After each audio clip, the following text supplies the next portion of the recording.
That day, Medaka stood quietly, looking at a building that had already collapsed. At some point, Hakama had once asked whether she had ever thought about why she was so gifted. He had told her not to downplay or hide her abilities, because it was obvious that she was far from ordinary. In his view, what Medaka did was not admirable in a normal sense. It was something beyond that. Without warning, a girl named Myoka suddenly rushed in and attacked her using an iron ball. Medaka immediately responded and handled the situation with ease. Later, as Medaka walked toward the suggestion box, she found a letter inside. Hakama explained that the school staff had been struggling to deal with Muri's behavior. He thanked Medaka for everything she had done to help the school so far. He then revealed that Muri had actually been part of a project under his supervision.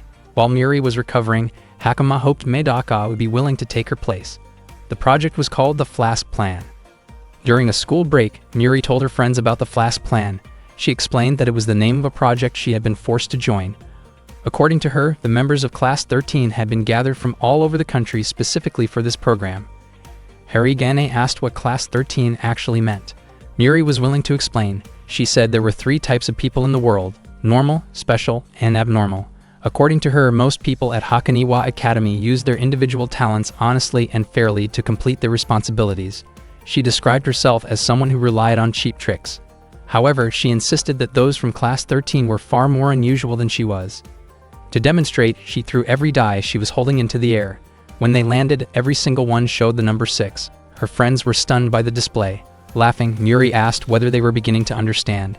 She explained that she could not clearly define such abilities or talents because for abnormal individuals, effort, environment, and luck were irrelevant. No matter the circumstances, abnormal people would always produce extraordinary, sometimes unsettling, results. The purpose of the Flask Plan, she said, was to cultivate genius, and she herself had been chosen as one of the test subjects. Muri admitted that she felt relieved after Medaka helped her leave that place. Suddenly, Hansode appeared, drawn in by the food on the table. Zankichi quickly tried to stop her and apologized to Muri for Hansode's behavior. Seeing Zankichi approach, Muri greeted him and said that she wanted to talk with him. At the same time, Medaka informed Hakama that she had refused his offer. She explained that she had been born to help strangers, and that was the only purpose she felt she needed. She doubted that she could contribute much to the Flask Plan. Instead, she chose to find another way to make up for the fact that Muri had been removed from the project because of her. After saying her goodbyes, Medaka left. Hakama realized that Medaka was incredibly strong, so strong that her weaknesses had become very clear. He then asked the other students for their opinions. It turned out that many of them had been present the entire time. Kei remarked that Medaka seemed to never notice the existence of others. Shigusa believed that Medaka deliberately ignored them, mentioning that he had tried to defeat her multiple times but had always failed. Itami suggested that Medaka might have only defeated Muri by coincidence, and he admitted that he admired someone like her. Yoka had nothing in particular to say. Mizo did not see the situation as a problem since Medaka was only a temporary replacement, and he was confident that he and Odo could keep the Flask Plan running. Odo commented that Medaka had a beautiful face and that he did not mind her presence. Hakama concluded that, to these students, Medaka, the unusual student council president, was insignificant. He realized that the students of Class 13 were indeed difficult to handle. They were the top group among the experimental participants. Meanwhile, Muri told Zankichi that her older sister, who had spent a long time staying inside her room, would soon be coming to school. She asked Zankichi to pass a message to Medaka.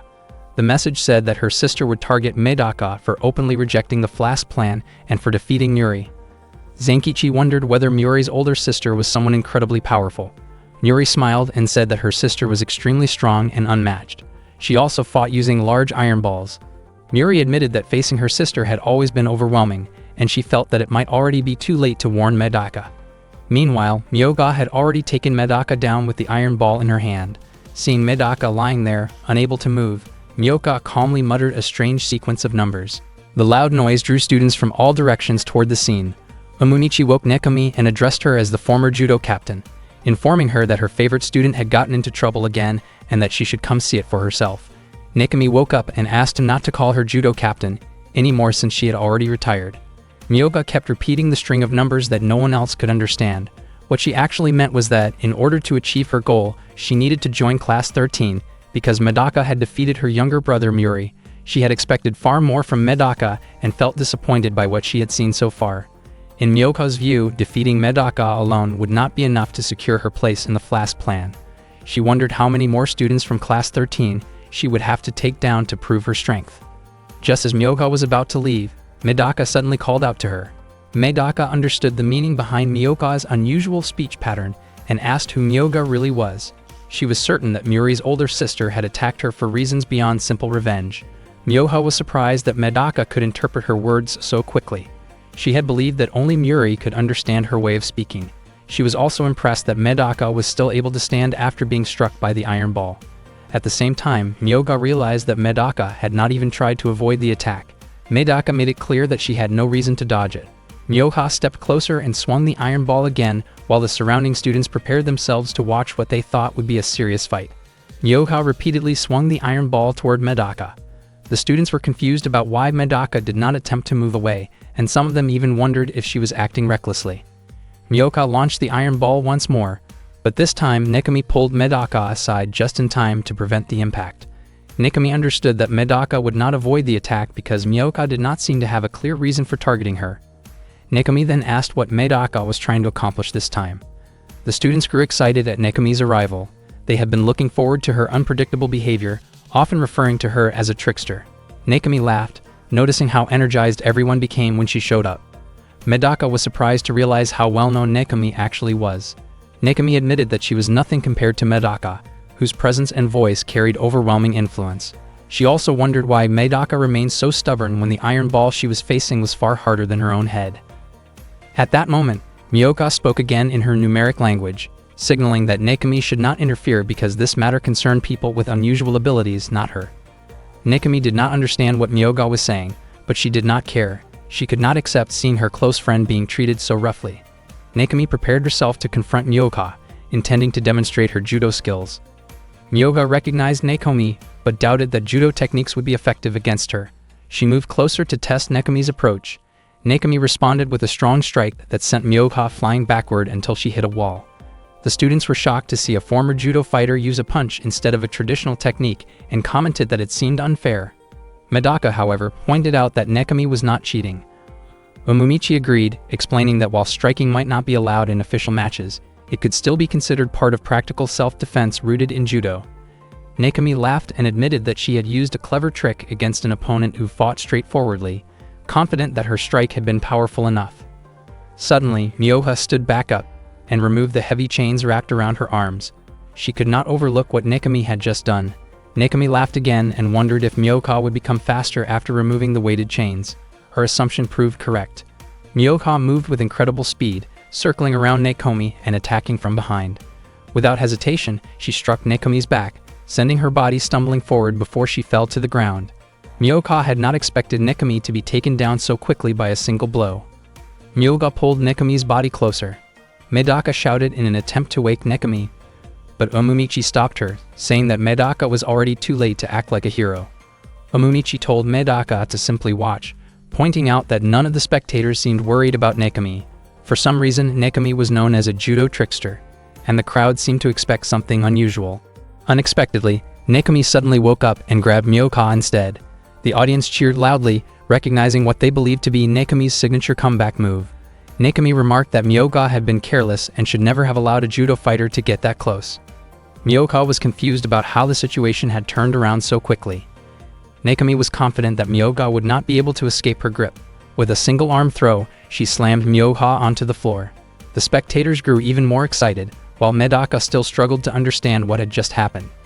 Umumichi explained that Nekami had used a technique that would be considered illegal in an official match because she had held the grip for more than 6 seconds, but since this was not a formal competition, the rule did not apply. Miyoka tried to stand again, unwilling to lose so easily. However, Nekami immediately locked him in a tight hold from behind. Nekami believed that a fight should never be considered finished after only one throw.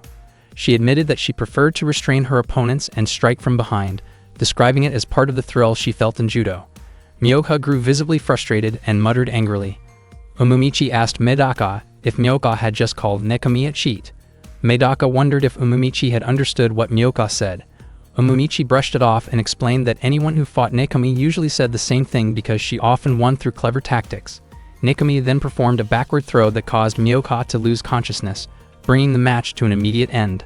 Medical staff quickly carried Miyoka away, though they were unable to move the iron ball he carried with him. Medaka told Nekami that she now understood why Nekami was labeled a trickster and that her methods seemed risky. Nekami explained that she always stepped in to help friends who were being mistreated. Medaka felt touched when Nekami referred to her as a friend. Nekami also wondered why Medaka had allowed Miyoka to strike her earlier without resisting. Medaka admitted that she did not like violence. Nekami agreed that violence was bad, even very bad, but she believed that refusing to resist at times could lead to even greater harm. In Nekami's view, failing to protect what should be protected was no different from allowing damage to happen. She explained that she never hesitated in a fight, because if she waited until she had already lost her friends or allies, all she could do afterward would be seek revenge. Medaka understood Nekami's point. She realized that she had been reacting too slowly, as if she had been playing rock, paper, scissors at a delayed pace. Medaka thanked Nekami for the advice and everything she had shared. She recognized that she had nearly made the same mistake without realizing it. After that, Medaka left the area. Nekami laughed quietly and wondered if she had just awakened a sleeping lion. Meanwhile, Medaka kept thinking about the Flask plan. She suspected that the student council had a responsibility to investigate it. Suddenly, 3 students blocked her path. They were Garaguru, Royal, and Kinri. There were more than 100 students from Class 13 who rarely bothered to attend school, and all of them were aiming for the still open seat in the Class 13 group. This meant that Medaka would likely have many upperclassmen targeting her, leaving her little peace of mind. Medaka acknowledged the situation and prepared herself to move forward. The 3 students advanced together, confident that they could prevent Medaka from getting back up once they attacked her. Unexpectedly, Medaka was able to handle the 3 of them with surprising ease. Earlier, Medaka had told Hakama that she did not believe she was particularly talented. Hakama advised her not to downplay herself, explaining that Medaka was abnormal in the sense that she could perform actions that would be impossible for ordinary people. What Medaka did was not merely impressive, but something beyond normal ability, even among those considered special. For that reason, Hakama placed Medaka in the category of the abnormal. At the same time, Zenkichi asked Hansode about the Flask plan, since Hansode was considered to be related to Hakama. Hansode explained that she was only one of Hakama's grandchildren. She suggested that Zenkichi should focus on Medaka and quickly deliver the message from Muri. Suddenly, Odo intercepted them and demanded to know where Medaka was. As Zenkichi walked with Hansode, they were suddenly stopped by Odo, who demanded to know where Medaka was. Hansode vanished the moment Zenkichi looked away. Zenkichi felt puzzled, noticing how Hansode always seemed to disappear whenever a situation turned tense. Odo fixed Zenkichi with a sharp stare and ordered him to kneel. Zenkichi did not understand why his body moved on its own and dropped to the ground before Odo. At that moment, he could not control his body at all. Odo demanded to know the location of the suggestion box. Zenkichi felt confused and deeply uneasy, unable to grasp what was happening, while wondering what Odo intended to do to Medaka. Suddenly, Mizo appeared and explained that resisting was useless. Odo's first special ability, known as weighted words, made it impossible for anyone to defy his commands. Mizo also described Odo as someone who believed that everyone in the world existed to serve him, and suggested that Zenkichi would be better off simply obeying. Odo had not expected Mizo to be following him and seemed impressed that Mizo had managed to conceal his presence so well. Odo praised Mizo, but also told him not to reveal too much about his abilities. Mizo smiled and said that, as Odo's ears, speaking up was part of his role. He informed Odo that someone nearby was mimicking his movements. It turned out that Medaka had already arrived. She explained that she had been searching for Zenkichi and did not expect to find him in such a serious situation. Medaka stated that she did not mind Zenkichi being friends with anyone other than Hansode, but she did not expect to see him kneeling before Odo. She felt that Zenkichi was not considering her feelings. Odo greeted Medaka, but admitted that he did not appreciate her rude behavior. Zenkichi felt frustrated that he could do nothing, yet he believed that Odo would not be able to command Medaka. Unexpectedly, Medaka also lowered herself before Odo. Odo believed this was Medaka's first encounter with someone he considered superior, and he assumed that her posture showed respect. He lifted Medaka's head and asked whether she had seen him before. Medaka admitted that she had once seen Odo in the principal's office and was certain that he was part of the Flask plan. Odo felt relieved that Medaka had noticed his presence back then. Zenkichi grew increasingly anxious, wondering what Odo intended to do next. To everyone's surprise, Odo declared that he had developed feelings for Medaka at first sight. Medaka was clearly startled by this statement. Odo claimed that he was interested in her and stated that he would allow her to become his wife. Medaka's face turned red as she looked at Odo. At that moment, Zenkichi suddenly regained control of his body. He leaped forward, preparing to strike Odo, unable to accept how Odo had treated his childhood friend. Odo appeared surprised that Zenkichi could stand. He admitted that he was impressed, but he regarded Zenkichi's action as foolish and disruptive to what he called his romantic conquest, and implied that Zenkichi would face serious consequences. Mizo quickly restrained Zenkichi from behind. Odo questioned Mizo's action. Mizo calmly stated that Odo had gone too far. Zenkichi struggled and demanded to be released. Mizo pointed out that Odo had a bad habit of punishing the weak too quickly. He reminded Odo that if he did not begin to control his temper, he would never achieve the ideal world he envisioned. Odo apologized and remarked that Mizo tended to be overly dramatic with his choice of words. He then handed Medaka a letter and prepared to leave, asking her to read it. Odo explained that the letter contained an invitation for a date, which he believed would give them the chance to talk more extensively. Medaka responded that Odo kept making unreasonable demands after previously attempting inappropriate behavior toward her. She firmly stated that she had no intention of entertaining his request. Odo asked Medaka not to be stubborn. He expressed his belief that Medaka had felt something unusual during her encounter with Muri, and claimed that he possessed even greater potential. Odo invited Medaka to join Group 13. Before leaving, he advised her not to waste her life on ordinary people, insisting that she had not been born to serve strangers. He insisted that she had been born to serve him. After Odo left, Mizo released Zenkichi. Mizo seemed surprised that Odo had spoken so much, which was unlike him. Before Mizo departed, Zenkichi called out to him and thanked him for stepping in. Mizo laughed and commented that Zenkichi was amusing. He advised Zenkichi to be more careful from now on. Whether or not Zenkichi chose to take part in the Flask plan, Odo had already set his sights on him, meaning Zenkichi's school life would no longer be ordinary. After that, Medaka shared that she had met Muri's older sister. Zenkichi asked why Medaka had been unable to move earlier while he was still able to resist. Medaka did not know the reason. She admitted that she had kissed many people before, but no one had ever kissed her, which left her feeling a bit curious about the experience. Zenkichi apologized for causing a disturbance earlier. Medaka did not mind at all and even felt grateful for what had happened. The letter from Odo contained a request to meet on July 15 at 5:00 a.m. on top of the clock tower of Class 313. Medaka thought that she probably needed to improve herself. In her view, Odo was shamelessly bold for asking her to become his wife. Even though she did not intend to take the letter seriously, she believed she could use this opportunity to guide Odo onto a better path. Zenkichi noticed how wide Medaka's smile was and how genuinely happy she looked. He understood that Medaka truly wanted to be friends with everyone. However, because of her extraordinary talent, she had never really succeeded in forming equal friendships, not even with him. It made sense that she felt especially happy about this situation, particularly with someone as unusual and imposing as Odo. Zenkichi realized that if he wanted to stand beside Medaka, he would have to become stronger himself. Zenkichi asked what Medaka planned to do to improve herself and whether she intended to train. Medaka said that she would go see her older brother, which surprised Zenkichi. She even asked him to come along because she did not want to face her brother alone. Medaka and Zenkichi then went to meet Medaka's older brother. It had been a long time since Medaka had last seen him. His name was Mahoro. At Hakaniwa Academy, there was an old building that had not been used for 40 years. People called it Babel Ghost. The caretaker of that abandoned building was Magoro, Medaka's older brother. Medaka and Zenkichi entered the building, and Magoro greeted them as soon as they arrived. His room was filled with photographs of Medaka. Magoro was overjoyed to see Medaka visiting him after such a long time. He expressed how much he loved her, and nearly everything in the room had a Medaka theme. Even the sandals he wore had her image on them. Medaka felt extremely uncomfortable, but Zenkichi encouraged her to try to smile. After taking a deep breath, Medaka spoke gently to Magoro and apologized for not visiting him for so long. She also asked him to come home once in a while. Unexpectedly, Magoro took photos of Medaka while she was talking. Medaka mentioned that their father and mother were very worried about him, but Magoro claimed that he did not know who they were. He held Medaka tightly and said that she only needed him.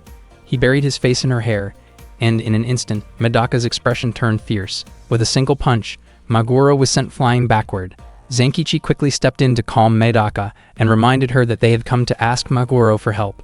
Medaka immediately stated that she had come to ask for his help and warned that she would not tolerate being ignored. She then apologized for striking him. Zenkichi was puzzled by how quickly Medaka's demeanor could change. Magoro realized that Medaka had grown weaker. He observed that her muscle condition had declined and that she had already lost half of her original strength back in the early days of middle school. From the way Medaka had moved, Maguro noticed that she was guarding her left side, suggesting that her ribs might be injured.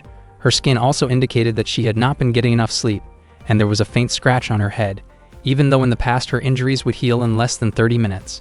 Medaka had grown taller, but her weight had not changed. Maguro was convinced that she was not paying attention to what she ate. Zenkichi was amazed that Maguro could draw so many conclusions from just a brief physical encounter. It was clear that Maguro was an exceptionally sharp analyst and a genius. Before entering grade school, Maguro had appeared completely normal. His talent began to blossom during middle school. Although Maguro rarely acted directly, he was almost godlike when it came to developing strategies for others. At the age of 13, Maguro began working from behind the scenes as a consultant for his family's business. He was largely responsible for transforming the Kurokami Group from one of the largest companies in Japan into a global powerhouse. Maguro was born with a natural strategic mind capable of handling anything placed before him. Not long after Maguro commented that Zenkichi had worked incredibly hard and was almost unrecognizable, Zenkichi was reminded of something Maguro had said in the past. Back then, Maguro had bluntly told him that he was too weak to stand beside Medaka, and had even advised him to keep his distance from her. Remembering how harsh Maguro used to be made it difficult for Zenkichi to fully accept the compliment now. Medaka expressed her desire to become stronger and asked Maguro to train her. Maguro felt that Medaka did not really need his help, but she disagreed. She admitted that she still could not properly protect herself or her friends. In her view, if she was not strong enough to protect everyone, then she felt powerless. Maguro had not expected to hear those words from her. Medaka clarified that this was not the only reason she had come to see him. She also wanted to ask everything Maguro knew about the Flask plan.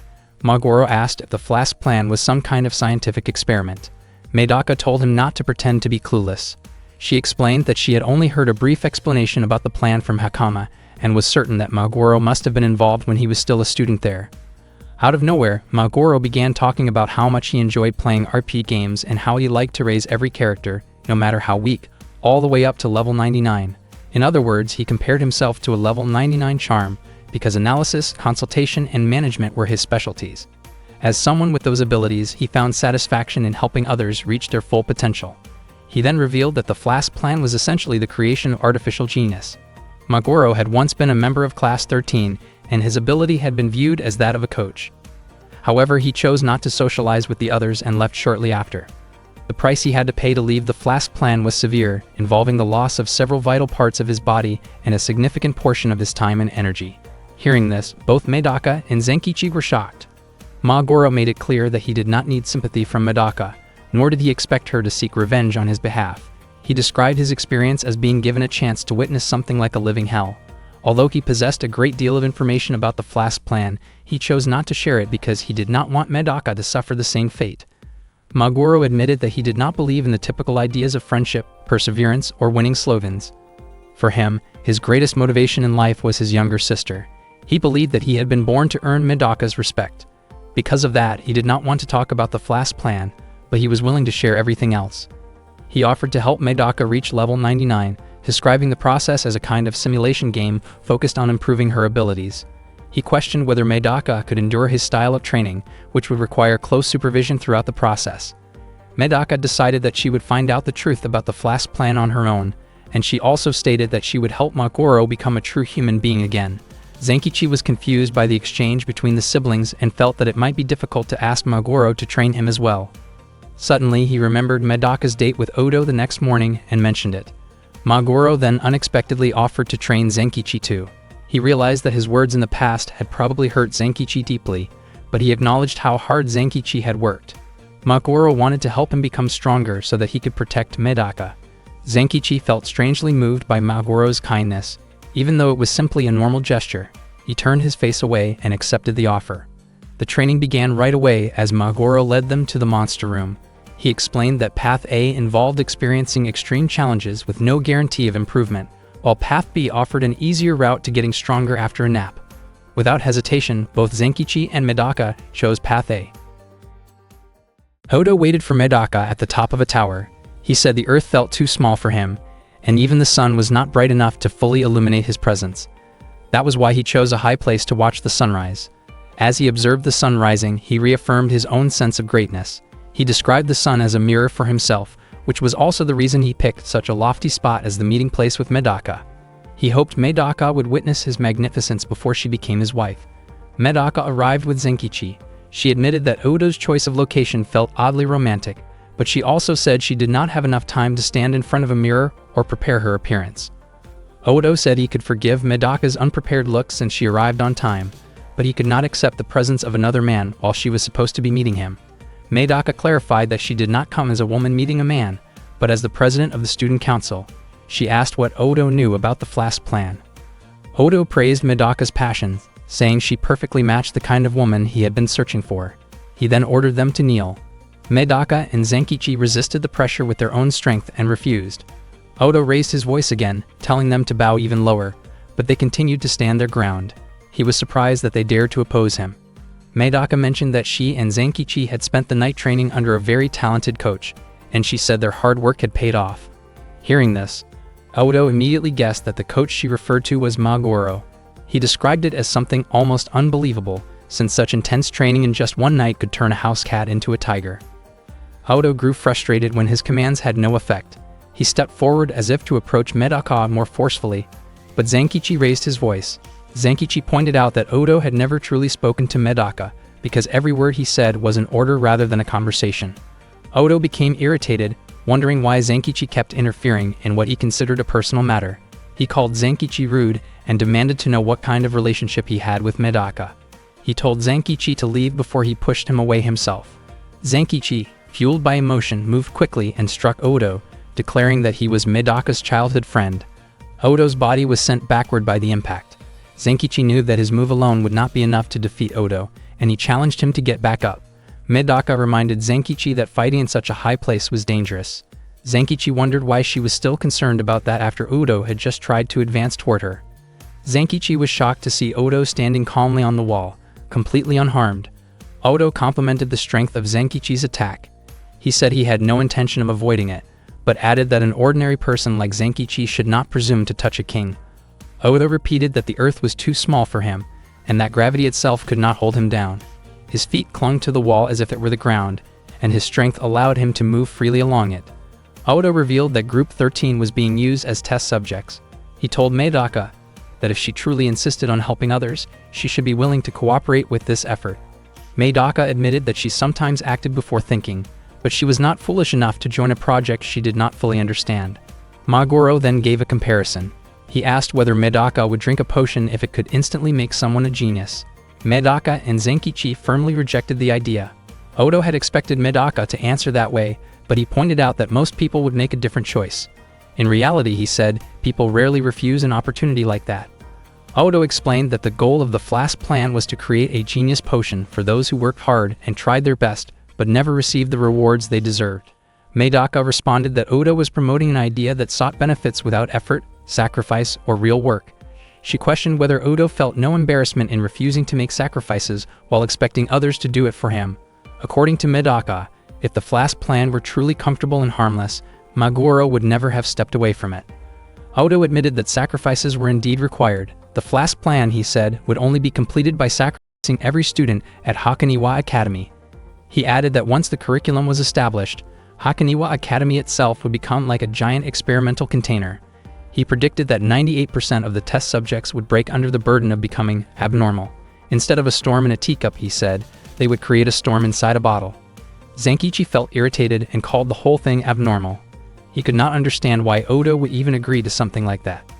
Odo explained that the principal was doing it in the name of a noble ambition, but to him it was simply a job. In return, he would receive 4 of the subjects as a reward. They would be given the title of the 4 divas in Odo's future kingdom, and Medaka would become the first queen of the country he dreamed of building. Medaka was puzzled. She realized that Odo had summoned her only to present that ridiculous proposal. Odo was confident that Medaka would agree to join Group 13. He explained that the Flask plan was being carried out in a laboratory beneath the tower, and he urged Medaka to come with him right away because everyone was already waiting for her. Zenkichi asked Medaka what they should do next. To him, the project seemed far bigger than he had imagined. Medaka calmly replied that it was not as overwhelming as he thought.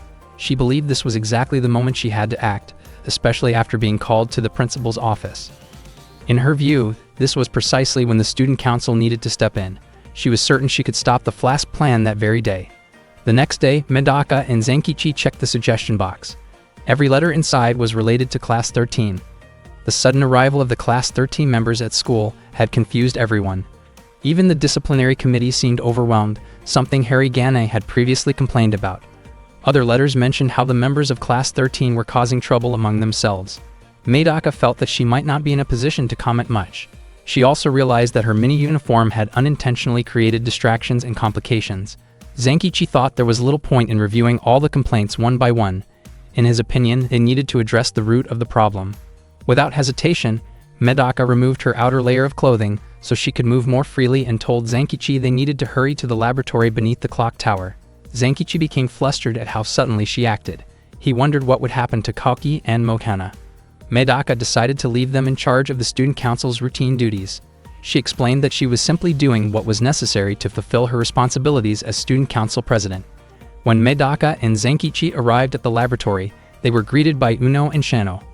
Medaka introduced herself as the student council president and asked if they were also part of Group 13. It turned out that Uno and Shano were merely guards. They instructed Medaka to pass through a special door by entering a 6-digit password, explaining that the odds of guessing it correctly were 1 in a million. They referred to it as the rejection door. Medaka agreed to try. She entered the password, and before long the door opened. Uno and Shano were stunned by what they had just witnessed. Medaka stepped inside and expressed her confidence that Zenkichi would be able to do the same. She advised him to pretend as if he were entering his ATM PIN. She casually mentioned that, according to that day's horoscope, a Leo would have good luck at that moment. Once the door closed again, Uno and Shano told Zenkichi to input the password. They were certain he would fail because he was a normal person. Zenkichi tried to concentrate, but suddenly Koki and Mokana approached him. Koki pointed out that there were millions of possible 5-digit combinations and suggested that Zenkichi might need to try all of them since he was, after all, normal. Koki was sure Medaka was waiting for him on the other side. Zenkichi was surprised to see Koki and Mokana there. They explained that Muri had informed them. Koki felt it would not be right for them to stay uninvolved. Zenkichi wondered where Hansode was, since information like that had somehow spread. He admitted that this task was far more dangerous than anything they had faced before. Mokana responded that she was not afraid of danger, but she was afraid of being left behind. Uno and Shano asked whether the three of them really intended to try millions of combinations. Koki invited Mokana to attempt it first. Mokana confidently entered a password, and to everyone's surprise, the door immediately opened. Uno and Shano could hardly believe it. The door was supposedly meant to allow only abnormal individuals through. Mokana wondered if that meant she herself was considered abnormal. Zenkichi was equally shocked. Koki reasoned that the door might be choosing people who were somehow connected to Medaka. In other words, the door would always open for her. If they entered the number that Medaka would most likely choose next, they might be able to pass through as well. Hearing that, Zenkichi remembered Medaka's earlier words. She had been certain he could enter the door. She had also mentioned the ATM PIN and the Leo horoscope. Koki concluded that the password must be Zenkichi's birth date. Zenkichi was surprised that Mokana seemed to know his birth date. Uno and Shano commented that the previous number was no longer valid and joked that Koki had lost to Mokana. Koki brushed it off, claiming he had only allowed her to go first because it would be risky for a girl to witness his true abilities. Koki picked up a candlestick and walked straight toward the rejection door. He admitted that he was not like Medaka and Mokana, who were willing to follow the rules of the game. Instead, he chose to destroy the door entirely. Uno and Shano were stunned by what he was doing. After his first strike, Koki admitted that the door was incredibly sturdy, but he had no intention of giving up. He declared that he would deliver 1,000,000 blows if he had to. To him, anyone who relied on hard work during difficult times would eventually succeed. Watching this, Zenkichi almost remembered Koki's nickname from middle school, the Destroyer. It did not take long before Koki actually broke the door down. Proudly, he said that his effort had paid off and that it had taken exactly 152 swings to get through it. Koki then asked Zenkichi to follow him, since the task required every member of the student council. After passing through the door, they found yet another one ahead. Uno and Shano explained that the elevator door in front of them would take them to the 13th basement level of the Flask plan. The only other route was to use the stairs without a password, which meant visiting every single floor along the way. Medaka said that she and her friends had come to the laboratory to gather information, so they would examine every aspect of the Flask plan. Meanwhile, Hakama observed Medaka from his room. He did not expect her to bring so many companions and wondered how Hansode had arranged all of this. Hansada admitted that she had only given them a small push. Hakama realized that the more people who accompanied Medaka, the easier it became to measure just how extraordinary Medaka appeared to those who were not part of the Flask plan. Hansada confessed that she cared more about the Flask plan than anything else in the world and believed that Hakama would have difficulty if he had to consider all three of them as obstacles. Hansode said that Medaka had a powerful influence on the people around her, which was exactly why she disliked Medaka. She refused to consider Kalki and Mokana as anything special. Hakama noted that it was unusual for Hansode to give such a warning, but he appreciated it. As Kalki walked down the corridor with Zenkichi, he said that when he met a member of Group 13, he would show his respect by striking him directly. Kalki was still furious that the student council had nearly been wiped out by Muri because of their own passiveness. He refused to let something like that happen again. He did not care what would be said to him, or what might be thrown at him. He would not hesitate anymore. Zenkichi replied that he would not let Kalki claim that honor alone. Kalki then made a bet with Zenkichi about who would land the first strike. At the same time, Medaka felt as if they had been going in circles for a while. She suggested that Mokana use a trick they had once used when entering a maze at an amusement park. Kalki and Zenkichi were surprised to learn that the two of them had gone to an amusement park together without inviting them. Mokana took a deep breath and released a loud shout, while Medaka carefully listened to the sound waves that echoed through the space. Kalki and Zenkichi complained about the noise, saying it was loud enough to hurt their ears. Medaka explained that she used the sound to figure out the layout of the rooms inside the building. It worked much like sonar on a submarine. Zenkichi realized that this explained why Mokana could move so powerfully in the water. He became convinced that her lung capacity must be extraordinary. Before long, a man greeted them and said that Medaka seemed to have taken the wrong path. Kalki and Zenkichi immediately rushed forward, competing to reach him first, but the man easily avoided their attempts. They wondered how he could move so effortlessly. Medaka admitted that the man looked familiar because she had seen him once in the principal's office. In an instant, the man casually loosened Medaka's hair. The man introduced himself as Shigusa, someone with exceptional combat abilities. He told Medaka that if she wanted to pass, she would have to take part in his experiment. Medaka accepted the challenge, seeing it as a chance to measure how much she had improved.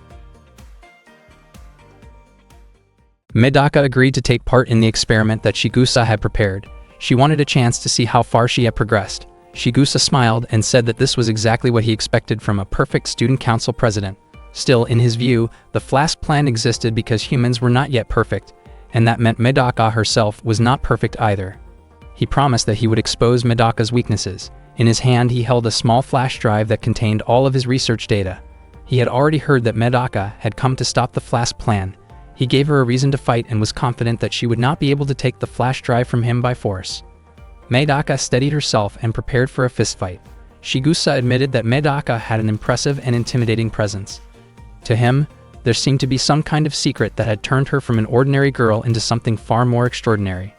Medaka allowed Shigusa to make the first move. Unexpectedly, he drove his knee toward her. Kalki, Mokana, and Zenkichi were startled by the sudden action. Zenkichi quickly realized that Shigusa was a kickboxer, not a boxer, and muttered that it was a dirty move. Medaka immediately corrected him, saying that Nekami would probably laugh if she heard that complaint. Shigusa was shocked to see that Medaka blocked the knee strike with her forehead. He followed up with a kick and wondered why Medaka did not try to dodge it. Her body was sent flying backward and she fell hard. Seeing this, Zenkichi, Kalki, and Mokana rushed toward her. Medaka suddenly remarked that if it were not for Maguro's training, her head might not have been able to withstand that impact. She then stated that she had already won because she had managed to take Shigusa's flash drive. Shigusa was stunned to realize that Medaka had chosen not to avoid his kicks so she could grab the flash drive. He finally understood why Muri had failed to defeat her, but he still claimed that he was the strongest member of Group 13. He suggested that Medaka should simply give up. Medaka seemed confused by what Shigusa was saying because she had actually been about to tell him that she had been very lucky that day. Suddenly, the flash drive was back in Shigusa's hand. No one realized how he had done it. His movement had been incredibly quick. Zenkichi noticed that this was the same ability Shigusa had used earlier when he walked past them without being noticed. Shigusa admitted that his large build often missiled people, but as a researcher, the flash drive meant more to him than anything else. Medaka smiled calmly. Zenkichi wondered if she was acknowledging that Shigusa was stronger than her. She admitted that Shigusa was indeed powerful, and that was exactly why her good luck felt even stronger that day.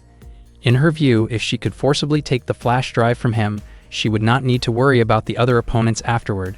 Shigusa was surprised by her reaction. Madoka remained optimistic and never once broke eye contact. Madoka felt that Shigusa's movements were strange because he seemed to change position before anyone could even notice. She suspected that he either thought very briefly before acting, or perhaps did not think at all.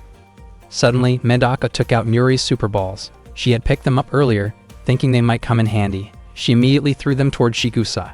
Using his ability, he avoided every single one without being hit. Everyone was stunned by the display. Madoka described Shigusa as incredibly fast.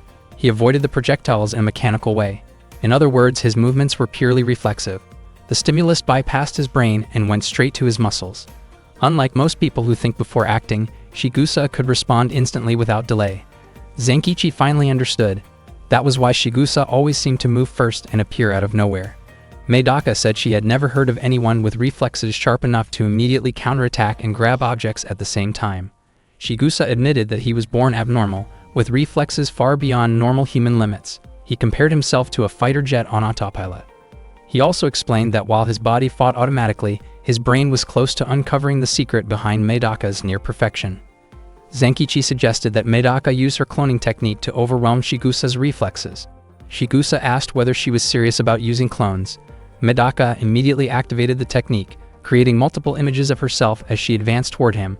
Zenkichi felt certain that this would finally overcome Shigusa's reflex ability. However, the unexpected happened. Shigusa managed to grab Madoka's arm. He explained that what he relied on was not conscious reaction, but pure reflex. He did not need to know which one was the real Madoka until the final moment. With that, he forcefully bent her arm, leaving her unable to use it. Zenkichi, Mokana, and Koki rushed forward to help her, but Madoka stopped them. She insisted that this was a one-on-one fight and did not want any interference. Zenkichi could not understand why she was still being so stubborn. Shigusa confidently claimed that he could handle 3 opponents at once on autopilot. To his surprise, the flash drive was already in Madoka's hand. Madoka calmly stated that a broken arm was a small price to pay to stop Flask's plan. She then placed the flash drive against her chest and asked whether Shigusa had already figured out her secret. Shigusa realized that Madoka had taken the flash drive at the exact moment her arm was broken. In his view, Madoka seemed to have no natural reflexes at all. While he was twisting and snapping her arm, she had been completely focused on grabbing the flash drive instead. That was something no normal human would do. Shigusa concluded that Madoka had no reflexes because she manually controlled every part of her body. Mokana suddenly understood why Madoka had not tried to dodge any of the attacks. According to Shigusa, if Madoka manually controlled her muscles, she could draw out her true potential. She could program her body to do anything she wanted. In his eyes, Madoka truly was a monster. Zenkichi realized that this information about Madoka having no reflexes had never been hidden. He began to think that Madoka might have come to the academy as a test subject for the Flask plan. Shigusa suddenly laughed and pointed out that their fight was a contest of extraordinary reflexes, yet Madoka did not have any. Madoka admitted that she had no real reason to fight Shigusa. Then it became clear that the earlier flash drive was not the real one. Shigusa's research data would never fit on a 16 GB device. He pulled out the actual flash drive containing his research. Koki recognized the situation as just as dangerous as when they fought Muri. The opponent's abilities always seemed to be the complete opposite of Madoka's. Zenkichi remembered that Muri despised humanity, Odo was consumed by ego, and Shigusa relied entirely on autopilot reflexes. The members of Group 13 were all completely opposite to Madoka. It almost felt as if Madoka had been gathered to fill in the parts of herself that were missing. Madoka admitted that she could not afford to sacrifice another arm. She said she would participate in Shigusa's experiment just a little longer. She believed that, for now, Shigusa's reflexes might be incredibly fast, but that did not necessarily mean they were optimal. When Zenkichi saw Madoka take off her shoes, he warned everyone to back away immediately. He was sure they were within a dangerous range. Shigusa wondered what Zenkichi was so worried about. He questioned whether Madoka was about to create clones or something similar, but he was confident that such a tactic would not work. Madoka denied that idea. She said she would not duplicate herself again. Instead, she said she would disappear. Madoka began jumping lightly in place. Shigusa was confused by what she was doing. As she landed, he felt as if he were watching fireworks burst before his eyes. Madoka's voice seemed to slow down. Zenkichi recognized the technique and called it Kurokami Phantom. In an instant, Madoka struck Shigusa with tremendous force, causing the entire room to shake. Shigusa neither heard nor saw anything. All he felt was Madoka vanishing, followed by his body being sent flying. There was no sound for his reflexes to react to. Shigusa began to wonder whether Medaka had moved faster than sound or even light. Medaka denied that possibility, since it would be impossible for a human.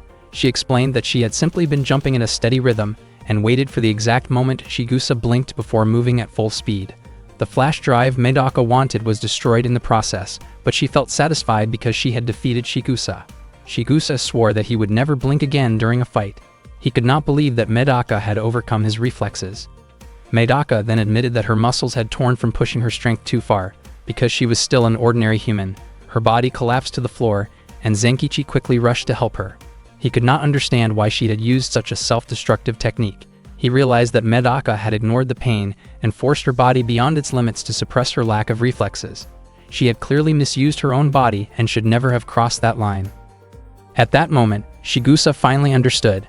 Medaka had manually overridden the autopilot functions that normally could not be ignored, all to maximize her speed. He thought that studying Medaka's body would be the only way to replace the data that had just been lost.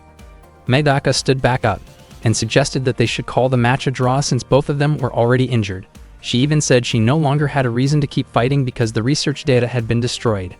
Earlier, Medaka had thought that Shigusa might not even be able to stand again.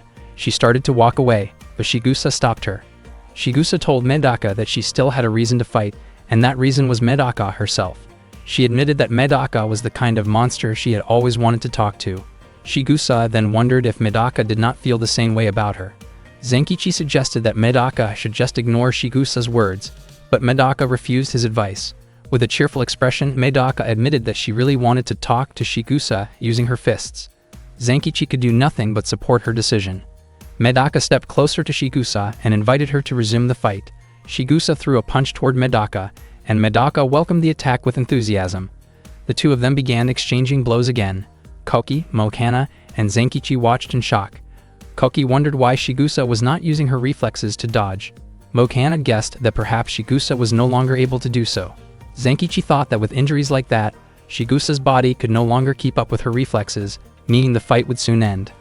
Unexpectedly, Shigusa had actually been waiting for someone who could hit her like that. That was the reason she joined the Flask plan.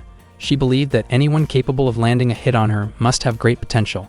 Unfortunately, none of the members of Group 13 had ever been able to even touch her. The abnormal testing tube had given her no real opportunities, but at last, she had found a true monster who could strike her. That discovery made her incredibly happy. Medaka was surprised to realize how much Shigusa was enjoying the fight. At the same time, Medaka herself also felt that this battle was a form of communication between them.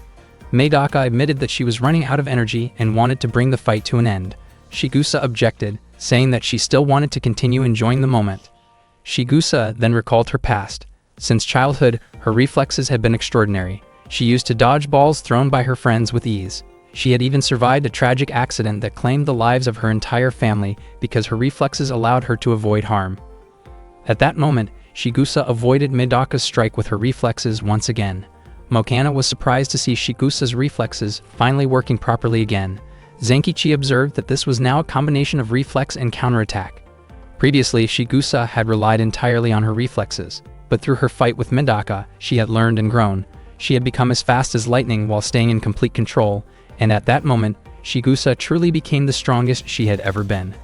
Shigusa laughed and said that the fight was not over yet. However, Medaka suddenly managed to strike Shigusa's head with her foot. Medaka admitted that she had completely run out of strength, and her leg had simply moved on its own natural reflex. Shigusa's body began to weaken. She had not expected Medaka to be so remarkable and capable of matching her abnormal abilities. As Shigusa collapsed to the floor, Medaka ended the match. She commented that the fight had been wonderful and even invited Shigusa to play with her again the next day. Meanwhile, Hakama observed that abnormals seemed to long for connection. They desired friends, affection, people who understood and protected them, and even rivals. However, because they were seen as inhuman monsters, they could try as hard as they wanted, yet they would never truly be able to build ordinary relationships. That was why they kept searching for connection.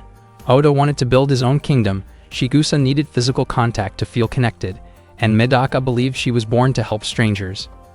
Hakama concluded that encountering another monster they had been searching for all along could change their way of thinking. Hansade then asked who would be waiting for Medaka on the second floor. Hakama replied that the one waiting there was Kei from Class 313. He believed Medaka would be fortunate to face Kei, as Kei was known for being responsible for numerous serious incidents in the past. Medaka and her friends moved up to the next level of the laboratory and unexpectedly found a garden inside. Zenkichi felt confused because they had clearly been descending underground stairs, yet they had arrived in a place that looked like an outdoor garden. Medaka explained that it seemed the labyrinth had manifested within the garden space. The air circulation and lighting had been carefully adjusted to mimic the outside environment. Suddenly, a man who was already there remarked that if Medaka and the others had truly noticed that detail, they should have closed the door behind them. Zenkichi quickly turned around and shut the door. Medaka then asked whether the man in front of her was a member of Group 13. The man introduced himself as Kei, a member of Group 13. Mokana wondered why Kei had not tried to stop them from advancing. Kei admitted that he disliked conflict and did not have any reason to force Medaka to join Group 13. Medaka invited her friends to continue to the next floor, but unexpectedly, Kei drew his sword and sliced off a lock of Medaka's hair. Everyone was shocked by what had just happened. Kei believed Medaka must have been wondering where the sword had come from. He explained that he was a master of weaponry, with various hidden weapons concealed across his body. Zenkichi grew anxious when he realized that Kei had actually been aiming for Medaka's neck. He wondered why Medaka had not relied on instinctive combat reflexes like she had during her fight with Shigusa. Medaka calmly stated that she had assumed Kei would not waste time playing around with her. Kei thought Medaka would be easy to eliminate if he gained her trust first. He clarified that he was not a fighter, but an assassin. Before taking down someone powerful, he always preferred to plan his strategy carefully. He also claimed that he never acted without a reason and only carried out his actions when he felt justified. Kei explained that he was currently working, did not want to waste time, had no interest in stopping Medaka's group, disliked conflict, and had no intention of recruiting Medaka. Because of all those reasons, he concluded that he wanted to eliminate her. He then listed a series of absurd justifications, such as the clear weather, a satisfying lunch, a pleasant dream the previous night, his favorite movie about to be released, and even a drained battery. According to Kei, there were countless paths to the same destination, so anything could be used as a reason. He mentioned that Hakama had actually forbidden him from targeting Medaka, yet he still intended to proceed. Medaka then asked her friends to step back because she intended to handle the situation herself. Suddenly, Maguro appeared and firmly restrained Medaka, urging her to rest because she was still injured. Medaka was surprised and instinctively shifted into her battle-ready state before striking Maguro in response. Kaki was stunned to see Medaka facing both a dangerous opponent and someone with questionable behavior at the same time. Realizing that Group 13 had many unusual individuals, Zenkichi quickly informed Kaki that Maguro was Medaka's older brother. He then asked what Maguro was doing there. Maguro explained that an older brother should be wherever his younger sister was. He encouraged Medaka to sit down and rest briefly to speed up her recovery, hoping she would listen to him. Kei asked who would face him and who he was supposed to deal with. Maguro greeted Kei and asked whether Kei still remembered him. Kei admitted that forgetting Maguro was impossible, because Maguro was the one who had taught him how to conceal weapons and had played a major role in shaping his abilities. Maguro stated that Kei was free to use the skills he had given him however he wished. He also admitted that he had always been fascinated by the limits of human capability, and Kei represented one of those extremes. Maguro then asked Zenkichi to face Kei. Zenkichi agreed, but Medaka still insisted on handling Kei alone.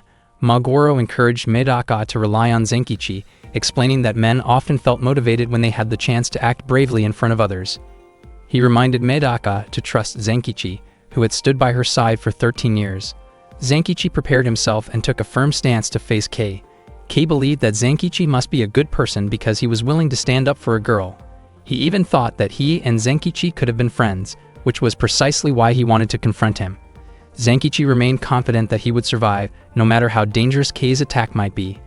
Zenkichi found himself remembering the past again, even though there was someone he would rather forget. That person was Misogi. He avoided thinking about him because Misogi always brought a sense of heavy negativity. 3 years had passed, and Zenkichi was no longer sure how he truly felt about Misogi. Back then, Medaka had refused to back down. In the end, she had been forced into a physical confrontation and managed to come out on top.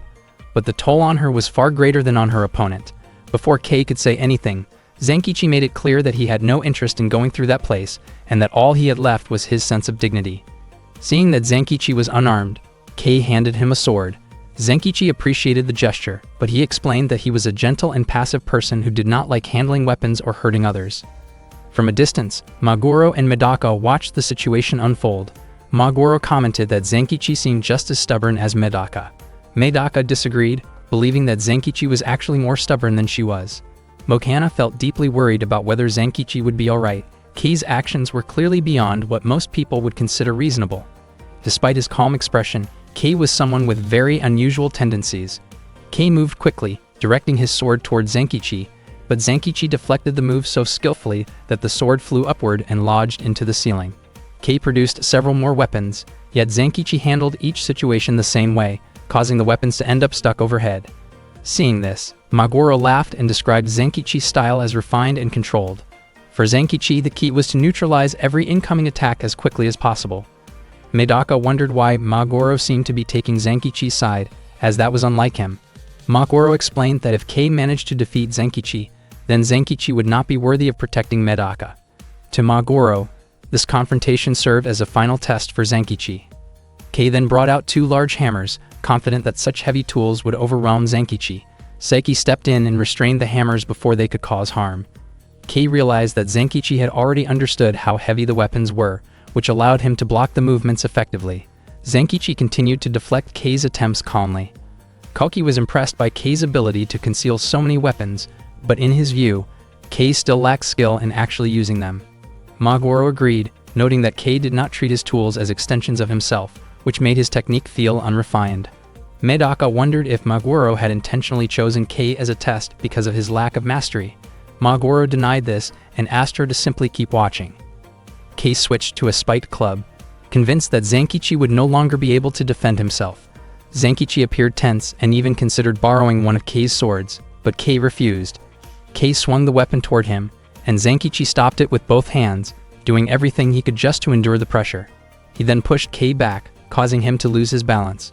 Koki and Mokana felt relieved seeing Zenkichi holding his ground, but Maguro observed that Zenkichi still looked worn out, even though he could have ended the confrontation earlier. Realizing that the previous tools had not worked, Kei produced a handgun. Without hesitation, Zenkichi moved swiftly, redirecting Kei's hand and disabling the weapon in moments. Kei began to notice that Zenkichi did not react to weapons with panic.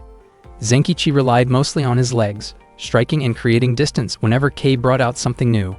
Kei concluded that Zenkichi's effectiveness did not come from fearlessness, but from the fact that he understood fear well enough to handle the situation calmly. Maguro commented that this style suited Zenkichi perfectly because it was practical and relied on simple martial discipline that only required steady training. Koki remarked that in a way, Zenkichi seemed to defy common sense by standing so firmly against an opponent with so many dangerous tools, making him appear unusual as well. Maguro disagreed. In his view, Zenkichi was completely normal, and that normality was exactly what made him remarkable. Zenkichi felt fear, frustration, love, and determination like any ordinary person. He wanted to protect someone in a very human way, and that was what made him admirable. Someone who often felt powerless yet continued to try with persistence, like Zenkichi, had a quiet kind of beauty. Medaka reflected on how Zenkichi had often complained about the trouble she brought into his life, yet he had never left her side for the past 13 years. He stayed with her despite constantly feeling overwhelmed. Long ago, Zenkichi had been an ordinary, helpless boy who needed Medaka to protect him. That was one of the reasons Medaka loved Zenkichi so deeply. Hearing that confession of love, Koki was stunned, and Mokana could barely contain her excitement. At the same time, Kei hurled a grenade toward Zenkichi. Zenkichi reacted instantly, kicking it away so it exploded behind Kei. He told Kei to stop and wondered if he was trying to start a war. Kei then pulled out his final weapon, a rocket launcher. He declared that he wanted to wipe out Zenkichi and everyone else. Seeing this, Zenkichi rushed forward and destroyed the weapon before it could be used. Kei was confused about how Zenkichi managed to avoid triggering the mechanism and the explosive charge. He became increasingly curious about the kind of training Zenkichi had undergone to protect the girl. Mokana looked relieved when Kei finally ran out of weapons. Maguro, on the other hand, commented that Kei had just shed his burden, meaning he would no longer be slowed down.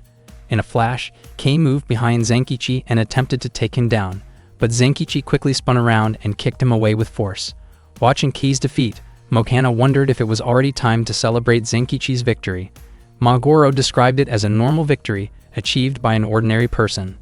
Zenkichi felt a moment of relief as he adjusted his torn uniform. Suddenly, several weapons lodged into his back. Kei had taken advantage of that brief moment of distraction to strike. Zenkichi's body weakened, and he fell to the ground. Seeing him lying there, Medaka broke into tears. Kei wondered if Medaka always cried like that whenever someone died. That reaction made him feel jealous and stirred hostile thoughts toward her. Kalki grew furious and wanted to rush at Kei, but Maguro stopped him, saying that he needed to handle this himself because he felt responsible. Kei asked whether Maguro felt responsible for sending a normal person to face him or for developing the flash plan back then. Kei believed that if Maguro had not proposed that reckless idea to the principal a year ago, Zankichi might not have ended up in this situation. Suddenly, Zankichi stood back up and scolded Kei for making Medaka cry. Medaka immediately wiped her tears and called out Zankichi's name. Zankichi, now clearly angry, prepared to confront Kei again. Kei remarked that Zankichi was fortunate to still be alive and should not waste that chance. Zankichi found Kei's words strange, as if Kei did not truly want to eliminate him. Kei readied all of his weapons again. Zankichi asked Medaka to give him words of encouragement. As soon as she did, Zankichi stomped his foot hard against the ground. Kei was confident that Zankichi still could not defeat him. However, the powerful stomp shook the area enough to knock loose the weapons that had been lodged in the ceiling earlier, sending them crashing down and disabling Kei's equipment. Zankichi had not expected that the extra effort he put in earlier to plant those weapons would turn out to be useful. Kei was surprised that Zankichi had thought so far ahead. Maguro admitted that Zankichi had truly worked hard. After everything settled, Kalki suggested taking Kei to the police, but Zankichi refused. He explained that Kei was not a killer, but someone who had mastered the art of combat, and yet had chosen not to take his life. Kei admitted that he often felt the strong urge to harm others when he saw them, and because people could be fatally hurt in such situations, he used to label himself as a killer. He intentionally displayed his dangerous weapons so that people would run away from him. In reality, he had never harmed anyone, and that had made his life a lonely one. Kei wanted to have fun and interact with others, but he had never had friends to spend time with. That was why he wanted to join the Flash plan, even though Zankichi had taken a huge risk in trusting him. Zankichi said that he believed in Kei's unusual nature. Kei admitted that no one had ever trusted him before. He then asked Zankichi to be his friend. Zankichi found it odd that Kei would ask that after everything they had just gone through, since they had already fought so hard to survive together. Still, Zankichi accepted and shook Kei's hand. Mokana noticed that the moment looked similar to when she had first joined Medaka. That part of Zankichi's personality was what allowed him to stay by Medaka's side. Meanwhile, Hakama and Hansode were still observing them from their room. Hakama thought Kei should have been fine at that moment, but instead he had gained a friend. That development had never been part of his plan. Hakama began to think that he needed to keep a closer watch on Zankichi, a normal person who could rival those considered abnormal. Perhaps Zankichi was an abnormal disguised as a normal person. Hansode suddenly rejected Hakama's opinion. She firmly stated that Zankichi was an ordinary person. She mentioned that her friend was truly just a very normal guy. Hansode then quietly left, realizing that she herself did not have any friends at all. Zankichi and the others arrived on the third floor of the underground laboratory. They never expected the place to look like a zoo. Medaka was instantly excited and invited Zankichi to walk around and look at the animals. She could hardly wait to see them, since she loved animals so much. She even asked Mokana to come along, but Mokana admitted that she actually disliked animals. Medaka enthusiastically pointed out one adorable animal after another, hoping Mokana might start to like them. When they stopped at the panda enclosure, Mokana commented that the panda's colors bothered her because they reminded her of poorly done makeup. At the koala enclosure, Mokana said she did not like how koalas looked like stuffed dolls and felt unnatural. She also mentioned that the elephant's trunk and the giraffe's long neck made her uncomfortable. Koki and Zankichi were surprised to realize that cute things simply did not suit Mokana's tastes. Medaka and Mokana ended up arguing over something trivial. Mokana then asked Zankichi whether he noticed anything strange. Zankichi pointed out that the animals in the zoo did not seem afraid of Medaka at all, even though animals usually reacted strongly to her presence. Maguro added that this might not be an ordinary zoo. Back when he was still involved in the Flash plan, this facility had not yet existed, which meant the place was likely managed by whoever continued the project afterward. Meanwhile, Kalki was walking around the area and was startled when he suddenly came face to face with a girl whose face was wrapped in bandages. Her name was Yoka. She invited Kalki to talk with her. Kalki already knew Yoka from before. She had once been in the same class as him, but had later been transferred to Class 13. Hearing about Class 13 immediately made Kalki think of Yoka. Seeing the experimental zoo only confirmed his suspicions about her. Yoka asked Kalki to come to an agreement. She requested that Kalki and his friends leave the lab because they were interfering with ongoing research. She also advised them not to spend their lives clashing with others. Koki remarked that Yoka still seemed the same as she had been the previous year. He firmly stated that he and the student council members would continue to face challenges head-on. At that moment, a girl named Itami appeared behind Koki. Koki had been known as a troublemaker since middle school. Everyone knew he ignored rules, damaged property, and intimidated people without hesitation. He was considered beyond the reach of both teachers and authorities. Koki destroyed anything that stood in his way. Back in middle school, the student council president at the time, Misogi, once ordered Koki to target Medaka. Misogi disliked the attention Medaka received as a new student at their school. Koki followed the order and went to Medaka's classroom, confronting her directly. The students panicked when Medaka was left lying on the floor after the incident. After carrying out that order, Koki became widely known as a destroyer. The next day, Koki was shocked to see Medaka return to school as if nothing had happened. He rarely failed when he set out to break someone's spirit. Koki confronted her again, convinced he would finally succeed. Yet Medaka continued to show up at school on time every single day. No matter how many times Koki tried to bring her down, Medaka returned without hesitation. She seemed completely unfazed by his actions. Medaka eventually became known as an unbreakable diamond, even to Koki the Destroyer.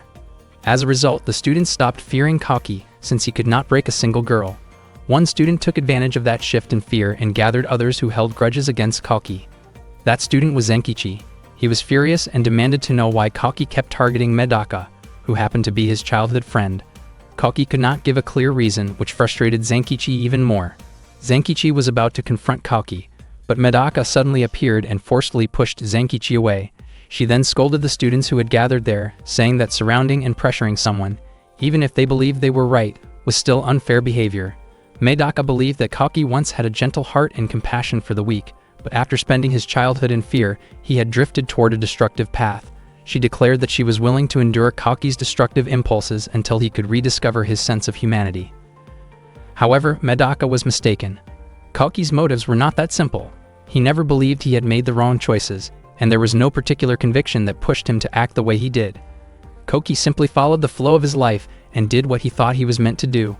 He destroyed things when ordered to because, to him, that was simply his way of living. Misogi, as the former student council president, could not be blamed either, since Koki had willingly chosen that path himself. In the end, Koki chose to kneel before Medaka and asked her to give his life a new purpose. This change of heart caused tension between the new students, Medaka, and Misogi, the former student council president. Itami suddenly appeared and tried to restrain Koki from behind, but Koki reacted quickly and blocked the attempt. Yoka did not expect Koki to be that capable. She then shut the doors around the room, sealing the three of them inside. Yoka calmly introduced herself again, explaining that she was known by the codename Black and White and that she was responsible for supervising the Flask plan.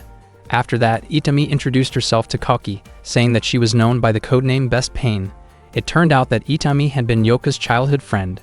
In the past, Maguro had been the one in charge of supervising the Flask plan. Yoka explained that the reason she had isolated Koki was because he was a human who had been completely changed by Medaka. Medaka had brought transformation to many people. Zenkichi had not changed, but Yoka had become deeply interested in Koki, the former destroyer. Meanwhile, Zenkichi was trying to break a lock that seemed incredibly strong. Maguro reported that he could not find Koki anywhere. Zenkichi was certain that Koki was trapped behind that door. At the same time, two girls were arguing somewhere nearby. Hearing about this, Mokana and Medaka felt puzzled and wondered why those two girls could not get along as easily as they did. Medaka was also confused about why Zenkichi looked so angry. She was convinced that Koki had been set up. Even if Koki was no longer called the Destroyer, he was still the best. Back in the sealed room, Itami dropped down from the ceiling toward Koki. Koki quickly dodged, but Itami continued her relentless attacks. She was able to strike from both above and below.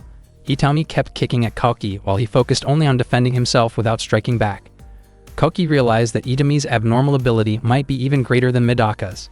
Yoka commented that while Shigusa was known as the strongest member of the group of 13, Itami was just as formidable. Itami remarked that even though Koki was known as a judo prince, he would not be able to throw someone who attacked from an upside-down position, let alone defeat her. When Itami aimed a kick toward Koki's face, Koki slid low and pulled Itami down into a grounded position. He calmly stated that he was a wrestler. Earlier, Nekami had once asked why Koki always practiced wrestling techniques when he was supposed to be mastering every move in judo. Koki had explained that he enjoyed wrestling because he did not need to worry about accidentally injuring his opponent. Yoka called Koki kind but foolish. In her view, wrestling was useless if he refused to choke his opponent, and it was harmless only because Kalki expected his opponent to give up on their own. Yoka made it clear that neither she nor Itami would ever surrender to anyone. At that moment, Itami grabbed Kalki with tremendous strength. Yoka then revealed that Itami, with her abnormal abilities, had been modified into something like a mechanical human. Itami's strength was extraordinary, enough to lift Kalki's body off the ground. Koki wondered how she could possibly be that strong.